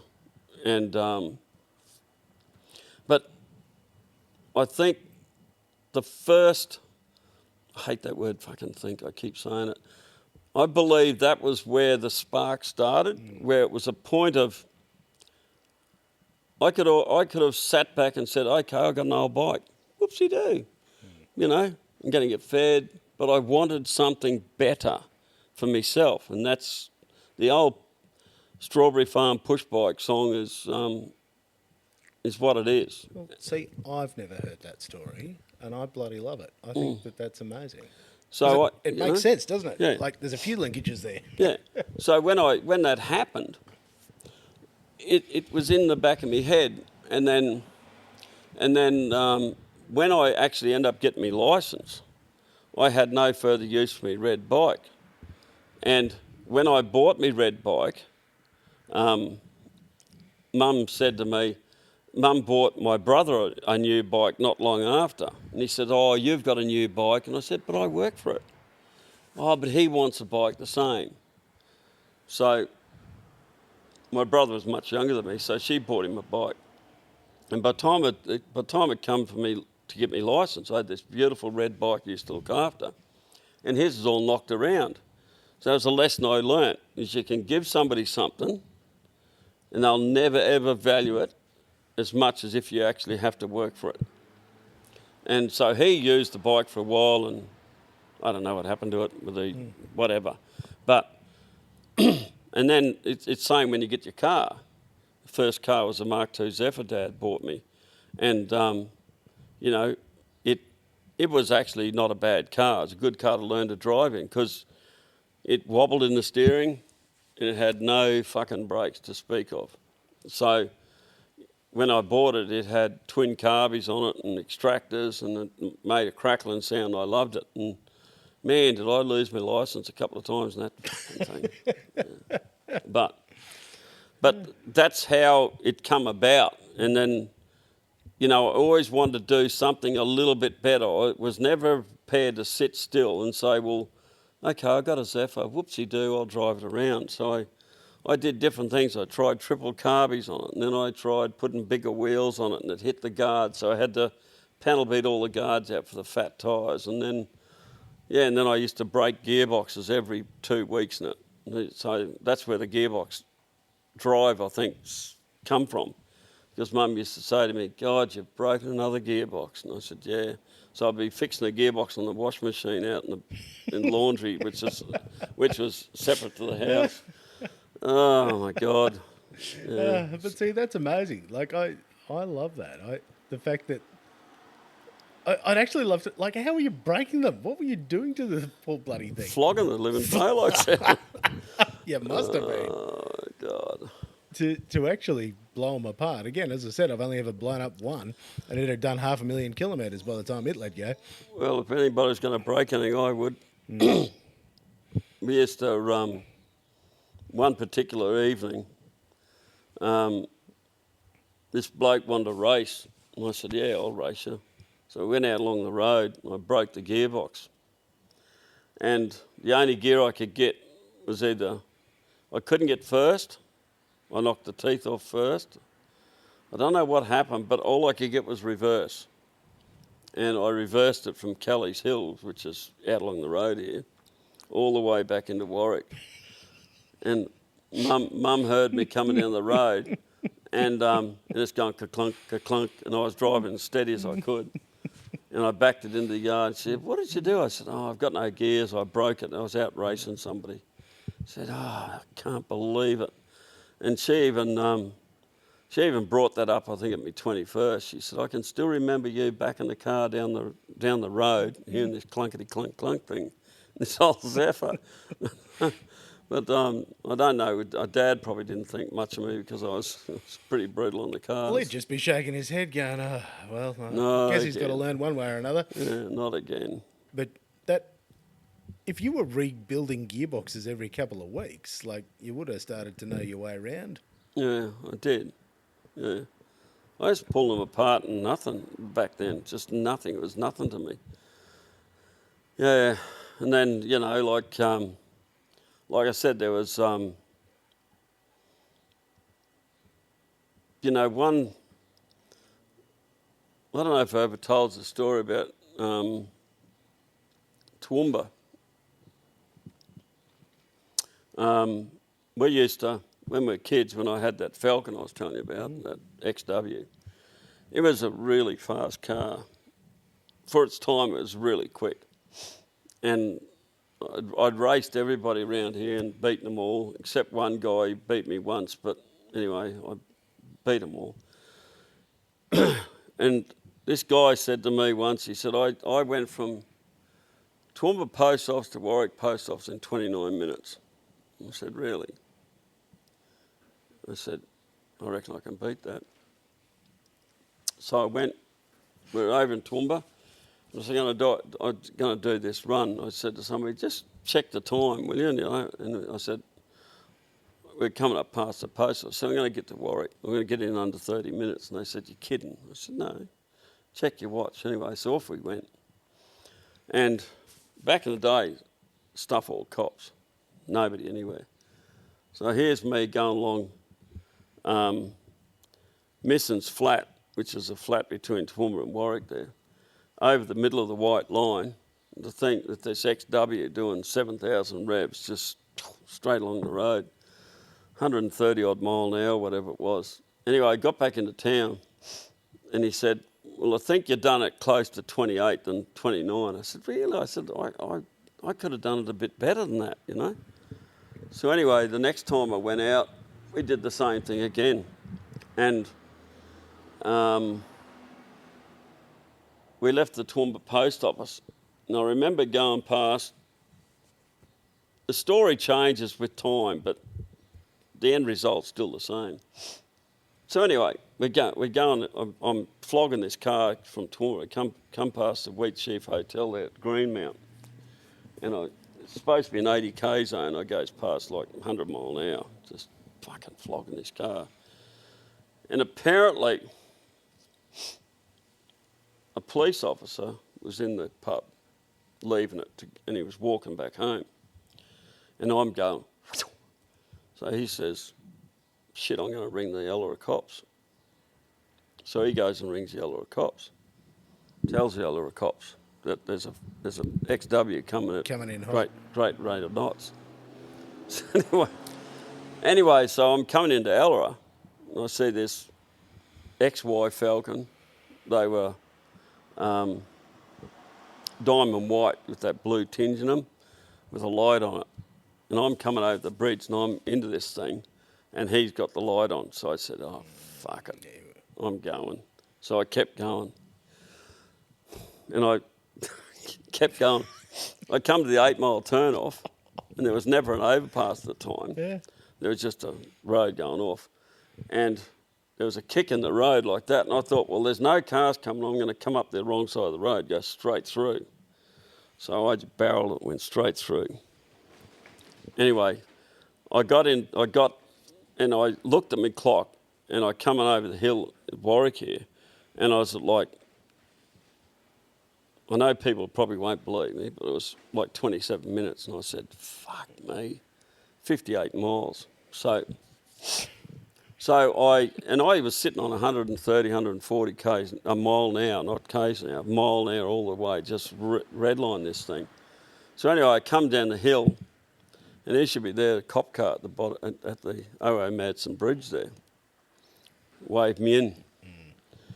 And he pulled me up and he said, "You've been up to nonsense," copper said to me. And I said, "No." He said, "Oh, we had a report there was a white Falcon going pretty quick. Wouldn't have been you, would it, Mel?" And I'm not going to mention the copper anyway. The copper said to me, he said, I think you're bullshitting me or something like that, you know. Anyway, down the hill comes this fucking blue XY, this diamond white XY coming down the hill. And it's like those scenes in Smoking the Bandit where the copper stops and throws the door open and nearly snaps it off the fucking hinges. And this copper gets out of the car. He said, "Who was driving that fucking Falcon like this, you know?" And I said, "Oh, I was." And he goes, "Do you know how fast you were going?" And I said, "Oh, probably 110, 120 k's an hour." "Pig's fucking ass," he said to me.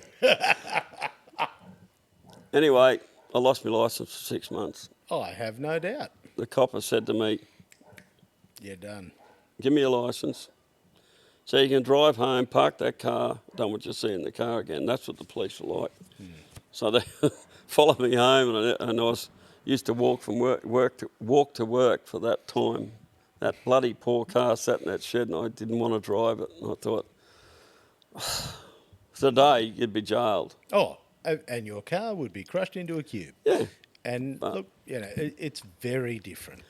It's very different now. Like we used to race for money. Used to go to Brisbane, and odd times you'd pick somebody up and you'd race them for a few bucks, you know. But you'd do it around here too. But Stanthorpe was always a good place to go to. Really? Have a race for somebody, because a lot of the Italian guys up there had some good cars. Had some cool stuff, yeah. Yeah, some good cars. But you know, after sort of just after that period of time was when I was into my shop, and I just couldn't do that shit anymore. No more shenanigans. So, yeah, so but you do some crazy things when you're kids. Some absolute lunatic things. Like amazing. But what you got away with, and what you think to yourself, well, hey, how did I get out of that period in life, you know? So yeah, I'm still here, and you go, whoa, yeah, good fun. Because they're a couple of rippers. So you're a fitter and turner? Yeah, that was your original trade. And I got my mechanics certificate as well. Yeah, gotcha. What made you choose fitter and turner? What was it about that? I done pretty good at school. Like back in the day, you have ratings of 1 to 7 for your markings in your subjects. So I got 7s in GDP, geometrical drawing and perspective, which was your technical drawing or whatever you want to call it. And I got 7s in woodwork, 7s in metalwork. Like anything to do with your hands, drawing, I was good at. Maths, I was good at maths. Bad on English, like terrible on English. But I went for a job as a draftsman, and I had shitloads better marks than the guy that got it. The guy that got it because his father worked at Main Roads. So then I knew straight away it was a lesson in life. So you can be the best at something, but you're never going to get the best job. And that's being arrogant saying best. I was better at my subjects than what he was, if I can put it that way. So the job, I said, "Dad, I've got to get a job. I'm not going back to high school." I said, I'm getting out of here. And he said, so I took a job at Commonwealth Engineering in Brisbane. They used to make all the trains. So they'd done all the rolling stock for Weeper, the bauxite wagons. I was working on them. and I was pretty good at the pneumatics for all the air and everything through the wagons, and I used to do a lot of that. And I used to. The first job I had there was the leading hand said to me, "What's your name? You new guy?" I told him, And he said, "I got a job for you." So I got these little fittings. They were little hexagon head fittings with a taper on them, and he said the hole in them's been drilled wrong. I want you to clock them up. I want you to set them up and put a drill through them. He said the trick will be is you line your drill up, and as it starts to cut, leave the vise slightly loose so I could straighten it up so the drill was going to go through straight and then nip it up. And he said, "I've got 1,000 for you to do." So I set about my task and done that. And I had the drive and the patience to do that. Then I got on different things in the industry there, and I was doing pneumatics, and then they said to me, "We got a position at Weeper for somebody to go up and do the rolling stock." And he said, "We really want you up there, because you're good at what you do." And I said, "I don't want to go to Weeper." He said, "But the wages are 4 times your apprentice wages now." So I was making a killer $19.80 a week, $19.80. And I thought to myself, $80, food and lodgings and everything. And I thought about it and I said, no, I don't want to go up there, because I had a really good relationship with Dad, and I wanted to get back home. I was just thrust into, so I was down there for 6 months, and I come back up here and I finished my apprenticeship in town here. And when I finished my apprenticeship, the guy where that shed is said to me, "Do you want to take over the game? I'm going to give it up." And that's how it all started. And then it wasn't down the track. I got my mechanic certificate because I thought it was worthy. I've done air conditioning course, and I've done welding courses and all that sort of stuff. But I just kept tunnel vision on trying to get something better. But I said to before about, and I mean a lot of guys have probably posed this same question to themselves, especially farmers. Like, you look at farmers, they work their guts out. Yeah, it's a rough job. That's a rough job. You've got to really, really like it. And I admire farmers that can get out there and harvest all through the night with no sleep. Mate, they deserve accolades what they do to this country. Yes. But anyway, I often think to myself, how many hours do I actually work? Because I've been working there almost 50 years. Almost. I'm only a month off it. So, and I worked through, never had 4 weeks holiday in my life. The last time I had 4 weeks holiday was in 1974. Bloody hell. I've never had 4 weeks off since then. So I oftentimes, and I think this is what you reflect when you get older, you think, you worked all that time, for what? But I worked to make, it wasn't a matter of achieving, striving to be the richest bastard in the cemetery. It got nothing to do with that. It was there was always another goal. And there still is another goal that I want to try and achieve. But I often wonder how many hours I've done, because I'd have to get a calculator. I've probably worked equivalent of 2 lifetimes of normal people, because, I'd go home, and I've only stopped doing it recently. I'd sit on the computer till 10:30 at night and do emails. Because you have to. Because you have to. Well, that's what I find. If I don't work 18 hours a day, I fall behind. Yeah. Because that's unfortunately what it takes. And you go. And plus being a company owner like I am, you've still got, you've got people that work for you. So you've got to perform, and they've got to know you're performing, and they've got to, they expect a wage at the end of the week, and I always pay their wage at the end of the week. It's something that I've always done, but there's so many, like, along that road, there's so many stories I could rave on about, and some of them I'm not proud of, like that speeding thing, but I was just a young bloke, same as a young bloke today. Like I see guys come past work and they're smoking the tyres. I say, fucking idiot. I think to myself, shit, shut your mouth. You used to do the same thing, boy. And isn't that the funniest part? Yep. When you are a bit older and wiser, mainly because you've fallen over a few times, and you look and you go, nothing changes. Like, young people being young people making wild decisions. You know, the one thing that I've noticed, and I said this recently, since the change in, how can I put this? Generational change in cars. Can I use that term? Let's go. Right.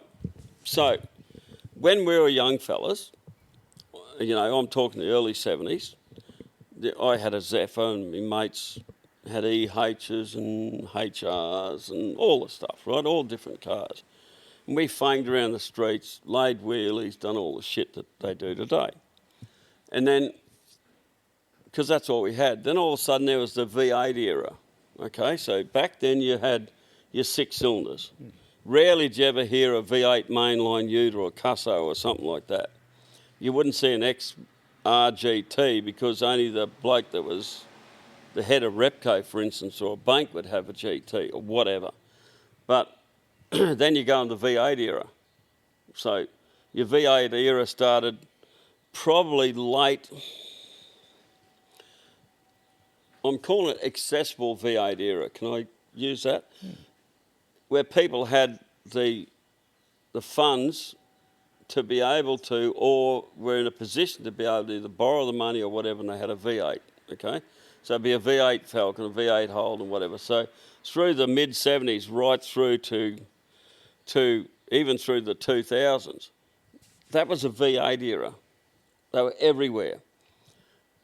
And then since the demise of Holden and Ford, so you go down this road and Holden's closed up and gone. Ford have closed manufacturing, which is an absolute tragedy for Holden and Ford to close up. That's just a tragedy. You blame the governments for that. I won't get onto that. All of a sudden now, all the young ones are driving bloody Navaras or Hiluxes or fucking Tritons or Land Cruisers, and I think, well, where's your fun? Where's your, we used to see guys coming past, they're going to work in a, HZ Holden ute with a 308 in it, and a 4-speed rolling up along the road, and a V8 Falcon ute, and V8 tonners, and you just don't see it anymore. They're all gone. So you have to wonder what the next generational car change will be. Mate, I've got stuff, 80s and 90s are the cars that I really enjoy because that's when I was a younger man. My 10-year-old son really likes the electric cars and the Teslas and the big screens and the things. And I'm like, yikes. And that's, to me, that's... I obviously don't understand because I drive them and I go, this brings me zero joy because, where are the noises and the fun things? It has been a monstrous shift, but we're simultaneously living in a fairly magical time where we've had vanilla cars since 2000-ish because you've had stuff that just felt like you were driving a refrigerator. It felt like white goods. But then there's this weird thing happening at this very moment where Toyota said no more boring cars. And they're doing silly things. And I was at Goodwood last year and you got bloody V12 screaming again because I was there 2 years before that and it was, silence. It was, look at this electric car going ballistic speeds with no noise. And you're like, cool. And then you have a V12 Pagani at Redline and you go, oh, that is what we want. And I've seen a spin back. It's sort of gone too far one way and you've got, where I'm so glad we're saving the planet and emissions and whatever, but I also want it to sound like, we're splitting dimensions apart. Yeah. I think that the biggest bugbear for me nowadays is the loss of Holden and Ford. Oh, I'm right there with you. It is to tragedy. me, to me, that is an absolute tragedy. And to go out at their peak, when you look at those cars and that, that Barra engine and some of the things that they were doing, like they're proper cars. They're pretty quick cars. That turbo ute of mine, I got a black turbo ute, and it sits mega low, and it's like it hugs the road.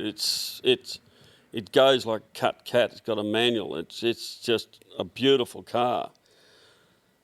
And I often think, what if? And we're right to think this way. What if Ford had kept going? What if Holden had kept going? The development over, say, 10 years would have been mind-blown. Like the Barra 6 there's guys in America that import them in their hundreds. They try and get the engines, and to the point where we probably will run out of them here. I have no doubt. Since people have discovered them. Yeah, there's guys that contact me from Sweden. And they go, how do I get one? And Abu Dhabi, they want to put them in Land Cruisers, and do you know where I can get some Barras? And I said, oh yeah, I could get them, but do you want a proper XR6 turbo engine, or just want an ordinary Barra green top or whatever? Look, the development they could have put into those cars would have been amazing. And the fact that we had the tooling, we had had everything there. And all that stuff, you switched off the lights and you're never getting it back. And that loss of Australian manufacturing is the damage that does, because it's so hard to get anything back. And that's why I think it's so important to have conversations with people like yourself who still, like, you make it right here. Yeah. Because it is an uphill battle at this moment in time, because we forgot how important it is to be able to just make shit. Well, we had the conversation, another guy had the conversation a few weeks ago, and I said, we're driving back from Stanthorpe. I went up to have a look at my car. I got a car up there getting painted. Anyway, I'm driving back, and I said to Pete, we're talking about his nephew has got a couple of 303s, and he's legally, and he said, he reloads his bullets and everything else, and I said, isn't it strange? I said, we used to make bullets in Australia. Winchester had a factory in Australia making bullets. Fact. We used to make fans, washing machines, refrigerators. We made everything. The bloody Hills hoist, mate. The Scott Bonner mower. Like, all these things. One classic I like, and I've got to put my hand up here, and yes, I've got a lot of Fords, but I've had a shitload of Holdens as well. The one key thing that I use as a comparison of the ingenuity of Australians is the HQ Holden. That was 100% Australian car. We cast the blocks, the engine blocks, we cast the cranks, we made everything in Australia. PBR made the brakes, the rotors. The Salisbury diffs were made in Australia. The axles were made in Australia, the stub axles. Like, we can't even make a simple clutch master cylinder anymore in Australia. PBR used to make clutch master cylinders all the time. Close the factory down. The demise of what was true Australian drives me nuts, because I keep thinking of what we had. And the discussion I got onto with this guy, with Pete, I said, when you think about it, what limits the ingenuity and the thoughtfulness of the Australians is our governments. Both sides of governments are both guilty as hell, where they say, we're not going to prop up the car industry anymore. And I thought to myself, really? thought, you do that, it'll be the demise of the car industry because it relied on monetary support from the government. But at the same time, there was a report that come through. One of the ministers went to Korea, and he come back and he said, and this is what I think helped the demise of it. He said, in Korea, the workers work efficiently, they don't work hard, they just work efficient. You know, they're not busting their guts. They build twice as many cars as what we do here in Australia with half as many people. Let that sink in.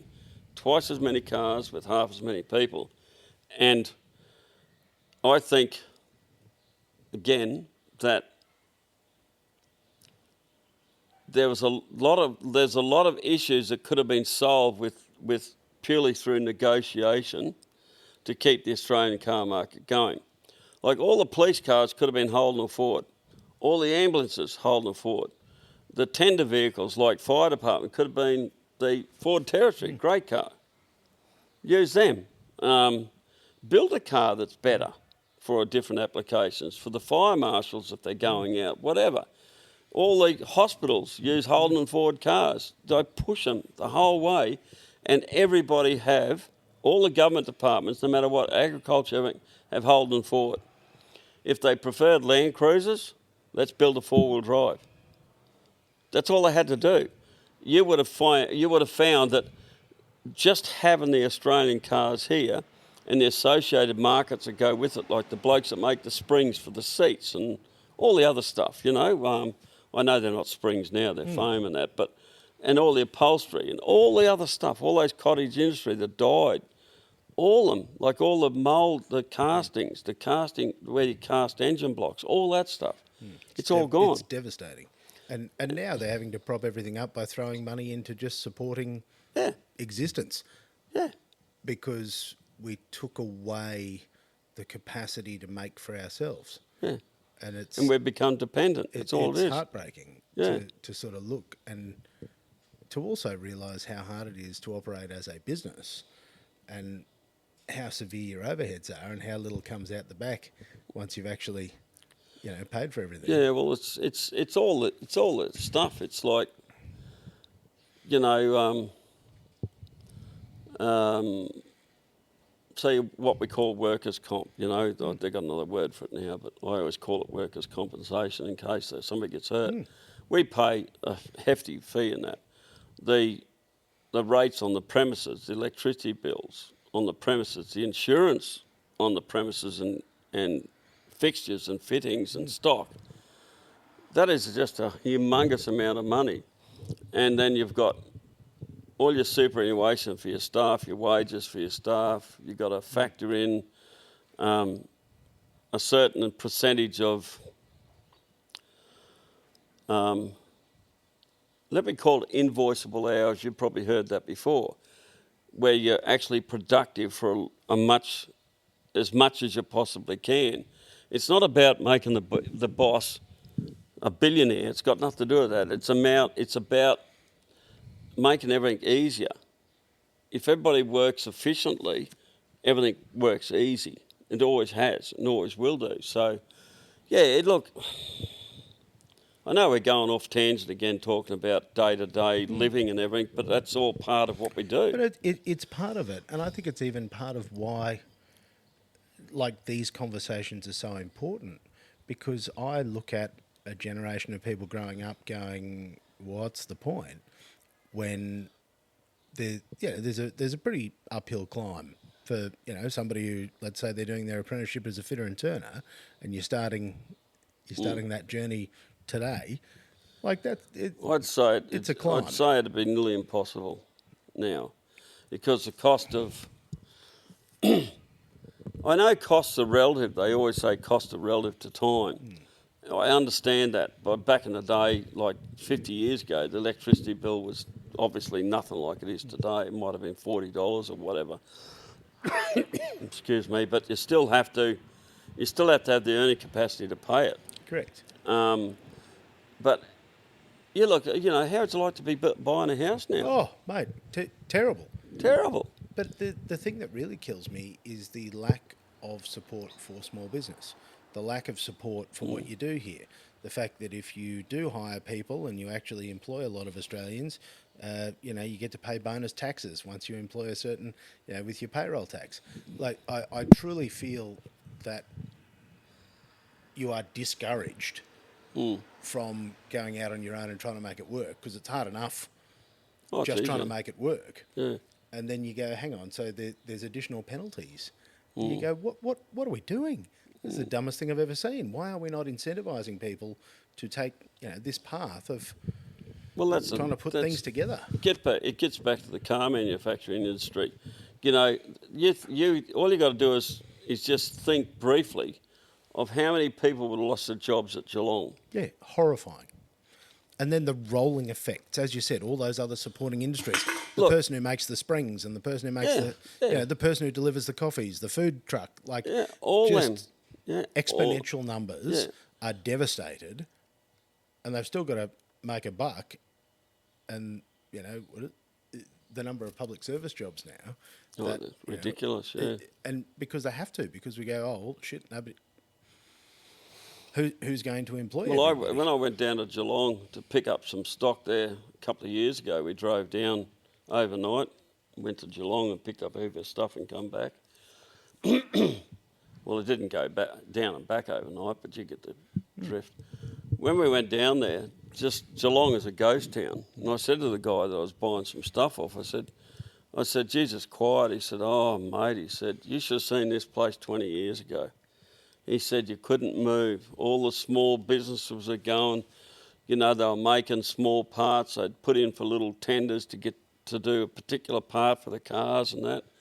He said there was it just kept going, And he said it's just a ghost town. Went past Ford, and it's all closed down, and I just thought, wow, But it's all those industries and all that knowledge and that expertise has been totally lost. Like, when you think of that XB, like, when you look at it, the pressings for the bumper bar, the dies, they would have handmade all those dies. Absolutely. And then, the mirrors, the door handles, like the bonnet, those cars, just like the HQ, like I said, those cars have got character. And now we've just got nothing really. It's because, like I said to Nathaniel, my son-in-law, I said, I'm just going to drive my cars I got now till I can't drive them anymore. I said, the most modern car that I own personally is a 2010 model vehicle, and it still beeps at me every time there's something. It's like beep, and I'm like, shut up! I don't want it. Don't beep at me. Please just drive. And that to me was the demise of cars, was when they tried to make everything easy and do all the things and sensors. Well, that lane changing stuff and all that shit. That was when I drove my first VF. And I got in the car, I thought, what is all this technology? Like, it had lane change and all this sort of shit, And I thought, well, how can I enjoy driving this car? And the customer said to me, he said, take it for a run, see what you think. And I said, oh, God. He said, yeah. I said, don't tell me. He said, all that things beep and everything else at you, And I get into this thing. I know it's a yank car, but I get into this thing. There's no lane change and shit, no nothing in it. It's got Bluetooth. I never turn it on. I just listen to the engine. Listen to that supercharger screaming its head off. What year is your Shelby here? 2012. 2012. Yeah. Because that's what I want cars to be. Like, I want them... I think, computer control and all those sorts of things, I think they're great. And I'm glad stuff's safer. But for pure enthusiast cars... Oh, geez, yeah.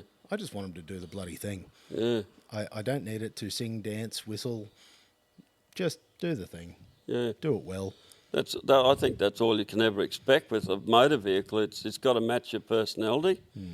Like if you're just a drone and you're happy to hop in a bloody Toyota Prius or something and drive into work and come out, and like, that's not me. It could never be me. But people do it and live their lives and happy to do so, but it's just not me. No, and for us car people, and the sort of people that like listening to, our conversations, our long winding, off the rails conversations, that's what they get as well. Tangents. Tangents. There you go. We go off in tangents. Rabbit holes.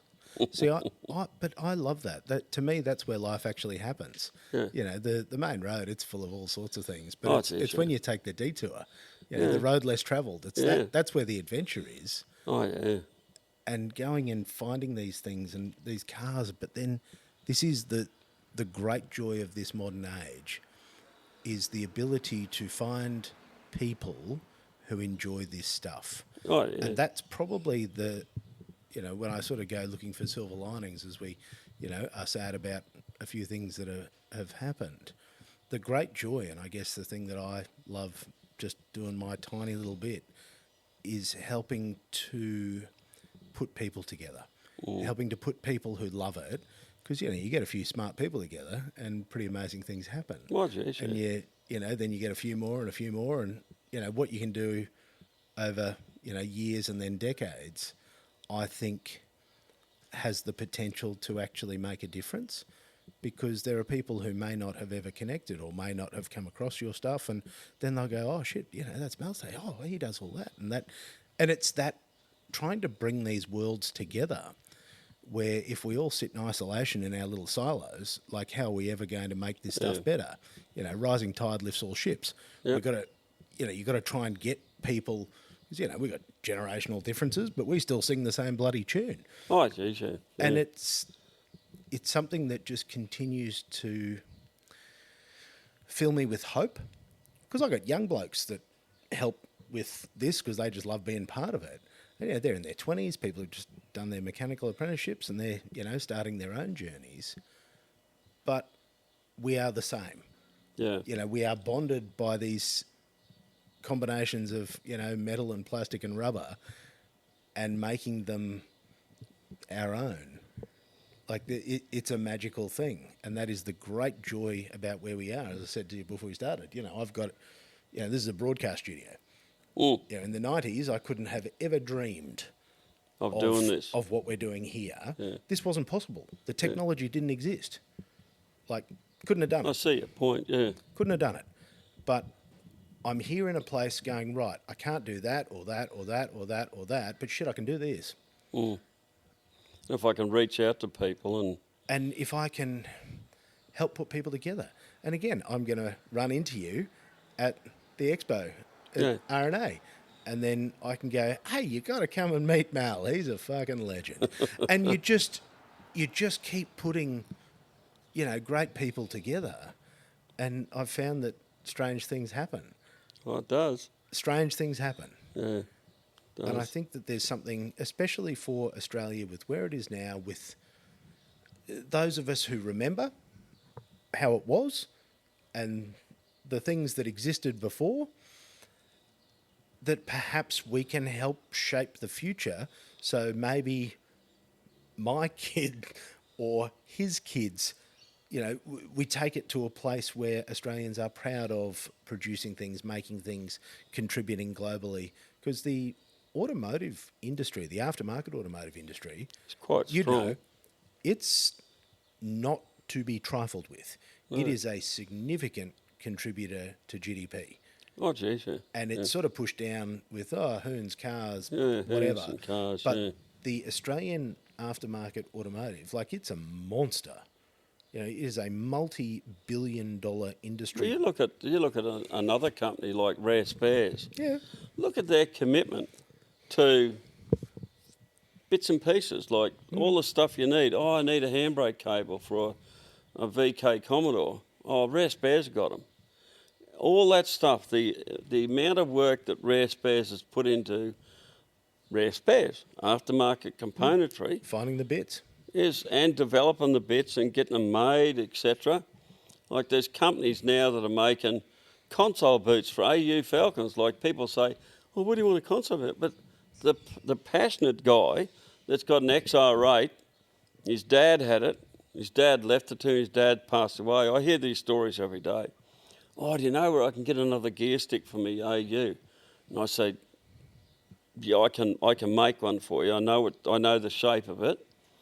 But can I suggest that instead of putting the factory gear stick in, let's make one the same, but lay the gear stick back about 30 or 40 mils so it comes back to you, so not reaching the first. He said, that's what's wrong.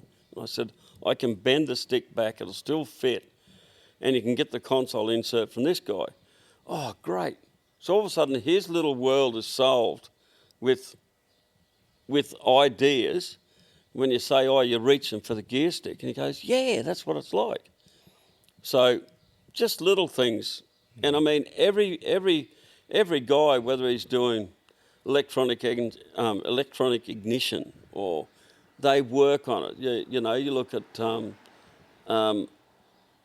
Heltec and all those Australian-based companies. I think Heltec's sold now, but Ice Ignition, which is Australian-born stuff. And Red Arc, who do all the stuff out of South Australia, get into it. But they're all every one of them have got a passion for the industry, and they must have a commercial goal out of what they're doing. Otherwise, they can't do something and go broke. So there's got to be a commercial goal. If I make this, what can I sell it for? Can I sell it? Can I produce something that somebody's actually going to want and refer to somebody else? So every business, whether it's ignition, whether it's guys that recover seats. There's a guy, I think down near Marburg, that recovers seats. And they say he's busy all the time doing XYGT seats and all sorts of stuff.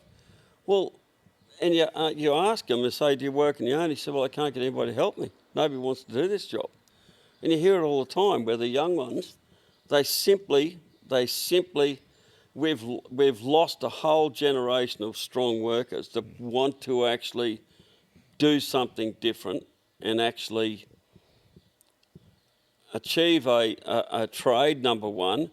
And then once you have the trade, excuse me, once you have a trade, whether you say an upholsterer or something, right?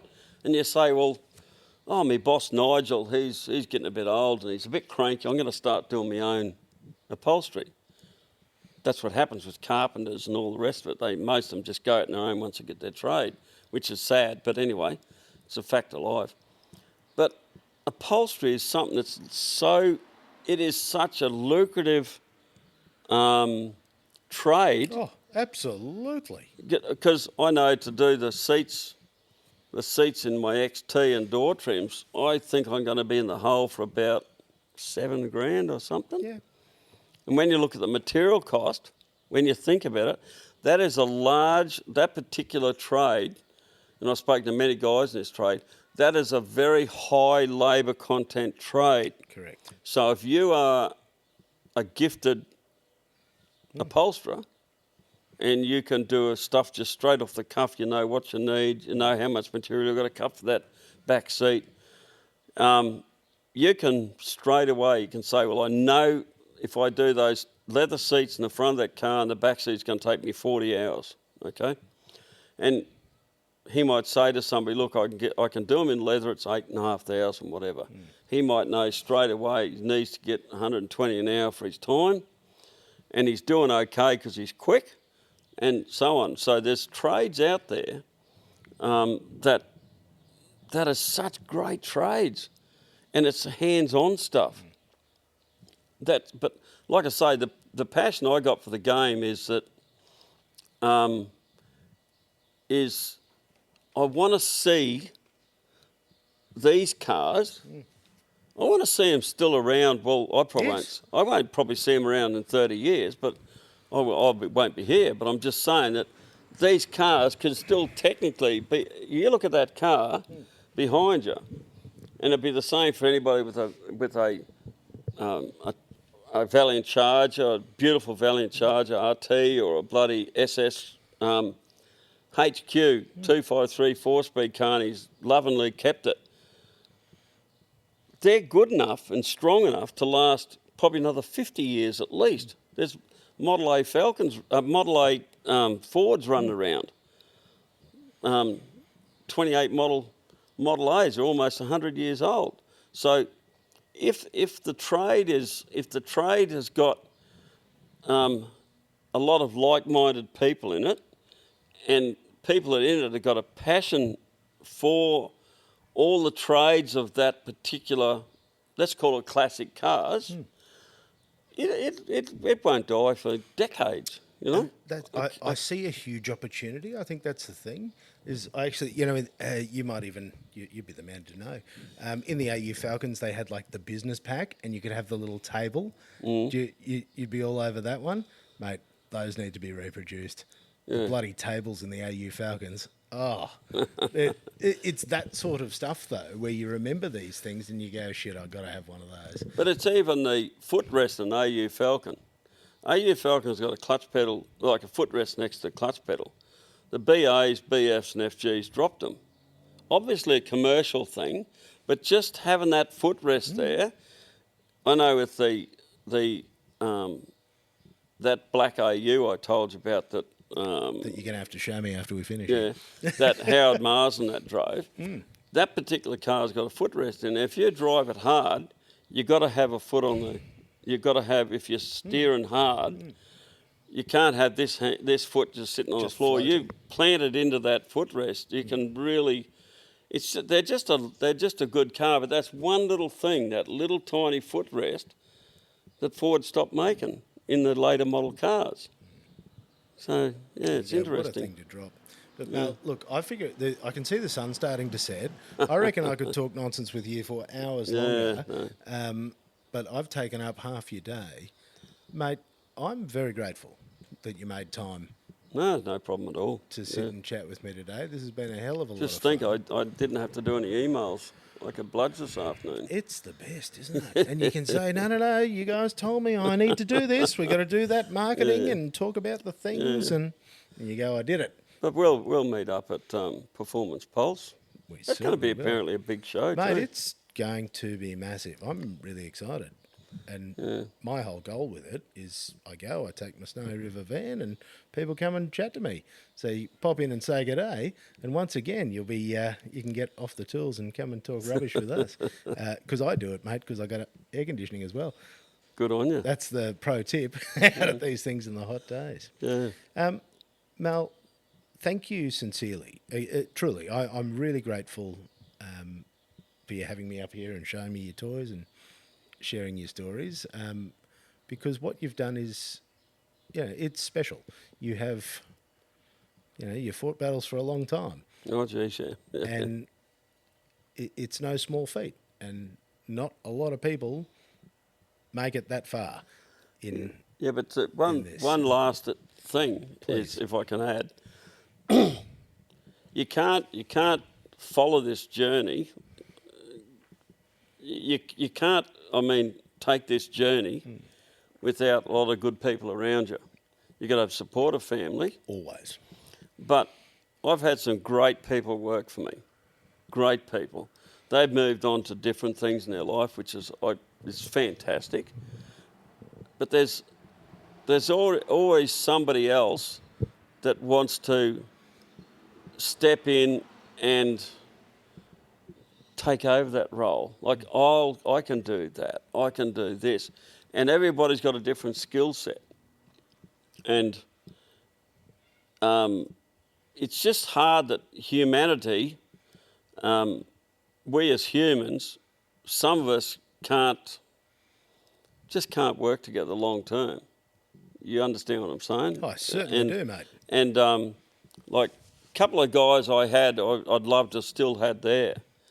But, ideas clash and stuff like that. But people want different things. People want different things. So I'm glad for the input of the different people that I've had there. And there was just one guy I want to tell you about was please. funny story, and I honest it'll be the last one. It's all right, mate. We can do this forever, so it's fine. The guy used to work for me by the name of Sean. Sean was the funniest little bastard you ever know, and sadly lost a battle with cancer. But Sean and I got on really well.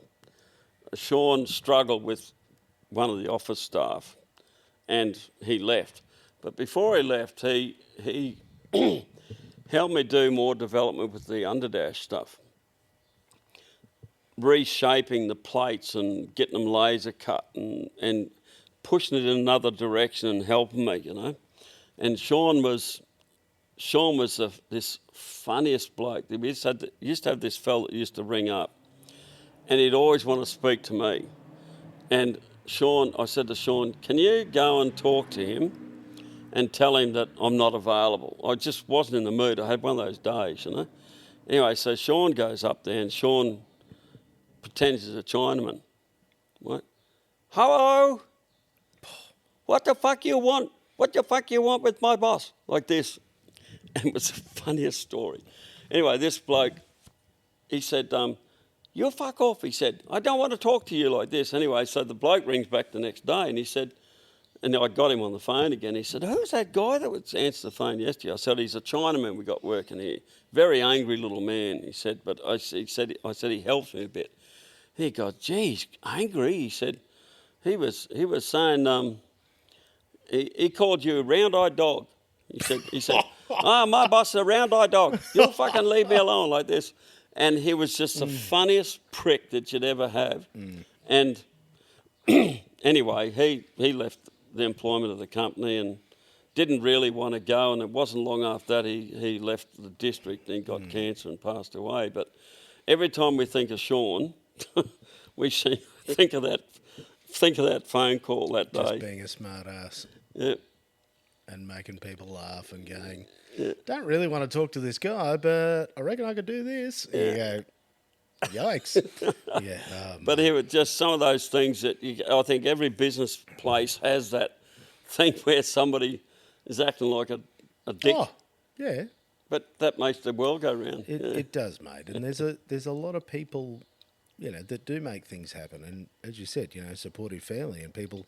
I say to my wife all the time, I'm like, I have to just go for it, and then I have to hope you love me enough to understand. Yep. And forgive me when I, you know, am burning the candle at both ends and in the middle simultaneously. I do it all the time. Yeah. So. But that's just what makes us who we are. Yeah. But I got lots more stories. You never know, we might clash again another day. Mate, I reckon and that's the thing, you got to save a few, mate. We're gonna.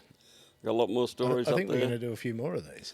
Yeah. But Mal, for people who want to chat to you, what do they do, mate? They just ring the main line with all the other people trying to get through. They get on the website. What do they do to come and find everything they need to know about gearboxes?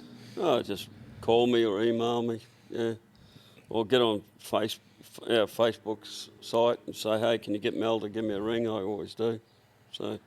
But the hard part is, like I said right at the start, is trying to answer every inquiry in a timely fashion. Very difficult. And do the written responses and the return phone calls and the emails. Man, oh man, I struggle sometimes. It's overwhelming. Yeah, very overwhelming. But a lot of people are patient. Like, they just, Well, they get it. Yeah, they know you're a busy man. Yeah. Like I've forgotten to put my phone on Do Not Disturb, and the bloody thing buzzes about every 30 seconds. Yeah. Like it'd make you feel unwell. Well, actually, no, you just laugh and go, no, it's the same. But across platforms, I probably get 400 messages a day, and I'm just there. Like it's unfathomable. And sometimes I can't get back to people for a week because if I miss a couple of days, I'm so deep that I just can't. Well, see, tonight I'll have to run through to midnight, thanks to you. Yeah, I know, I'm all right. Mate, I'm totally comfortable. I'm stuffing up my own existence. I was supposed to go camping today, I discovered. My wife had told me, and I thought it was tomorrow. And she's like, no, we're leaving on Thursday. I'm like, we're not. We're not leaving on Thursday. I'm going up the range and talking to Mel. And she's like, and I'm like, oh, shit. C'est la vie. Here's what it We're is. going tomorrow. instead. But it's that sort of stuff. And again, without my wife, I couldn't do any of the stuff that I do. And it's that, the wonderful people around you that You got to have the family behind you all the time. It's just crucial. You have to.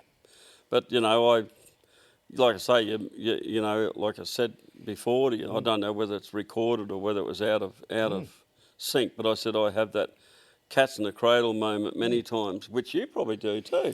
all the time, mate. And say, we could have went fishing with little Johnny or whatever, But that's the thing, if you're working to better yourself and ultimately better your family, well, sacrifice has got to be made. And you got to push, because nothing happens by accident. No. And I just hope that, I feel that I do put in, a lot of time with my boy, and I really do work hard at that.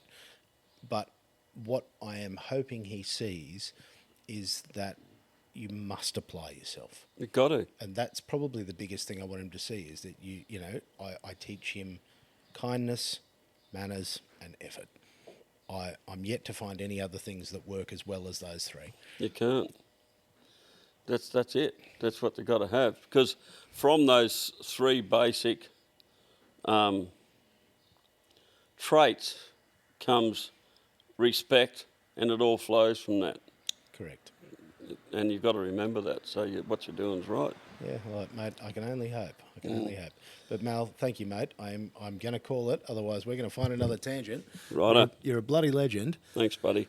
Oh, and for those of you listening, I think we've probably hit a record breaker today in terms of the amount of time we've been chatting. I reckon we will have tapped over 3 hours. Wow. So for those of you who have made it all the way to the end, thank you for joining us on the All Red Everything podcast with our long-form rabbit holes, jumping down every side quest, side track. And tangent. And tangents. And we're thinking and not believing, or believing and not thinking. Believing. Be kind to yourselves. We'll catch you next time.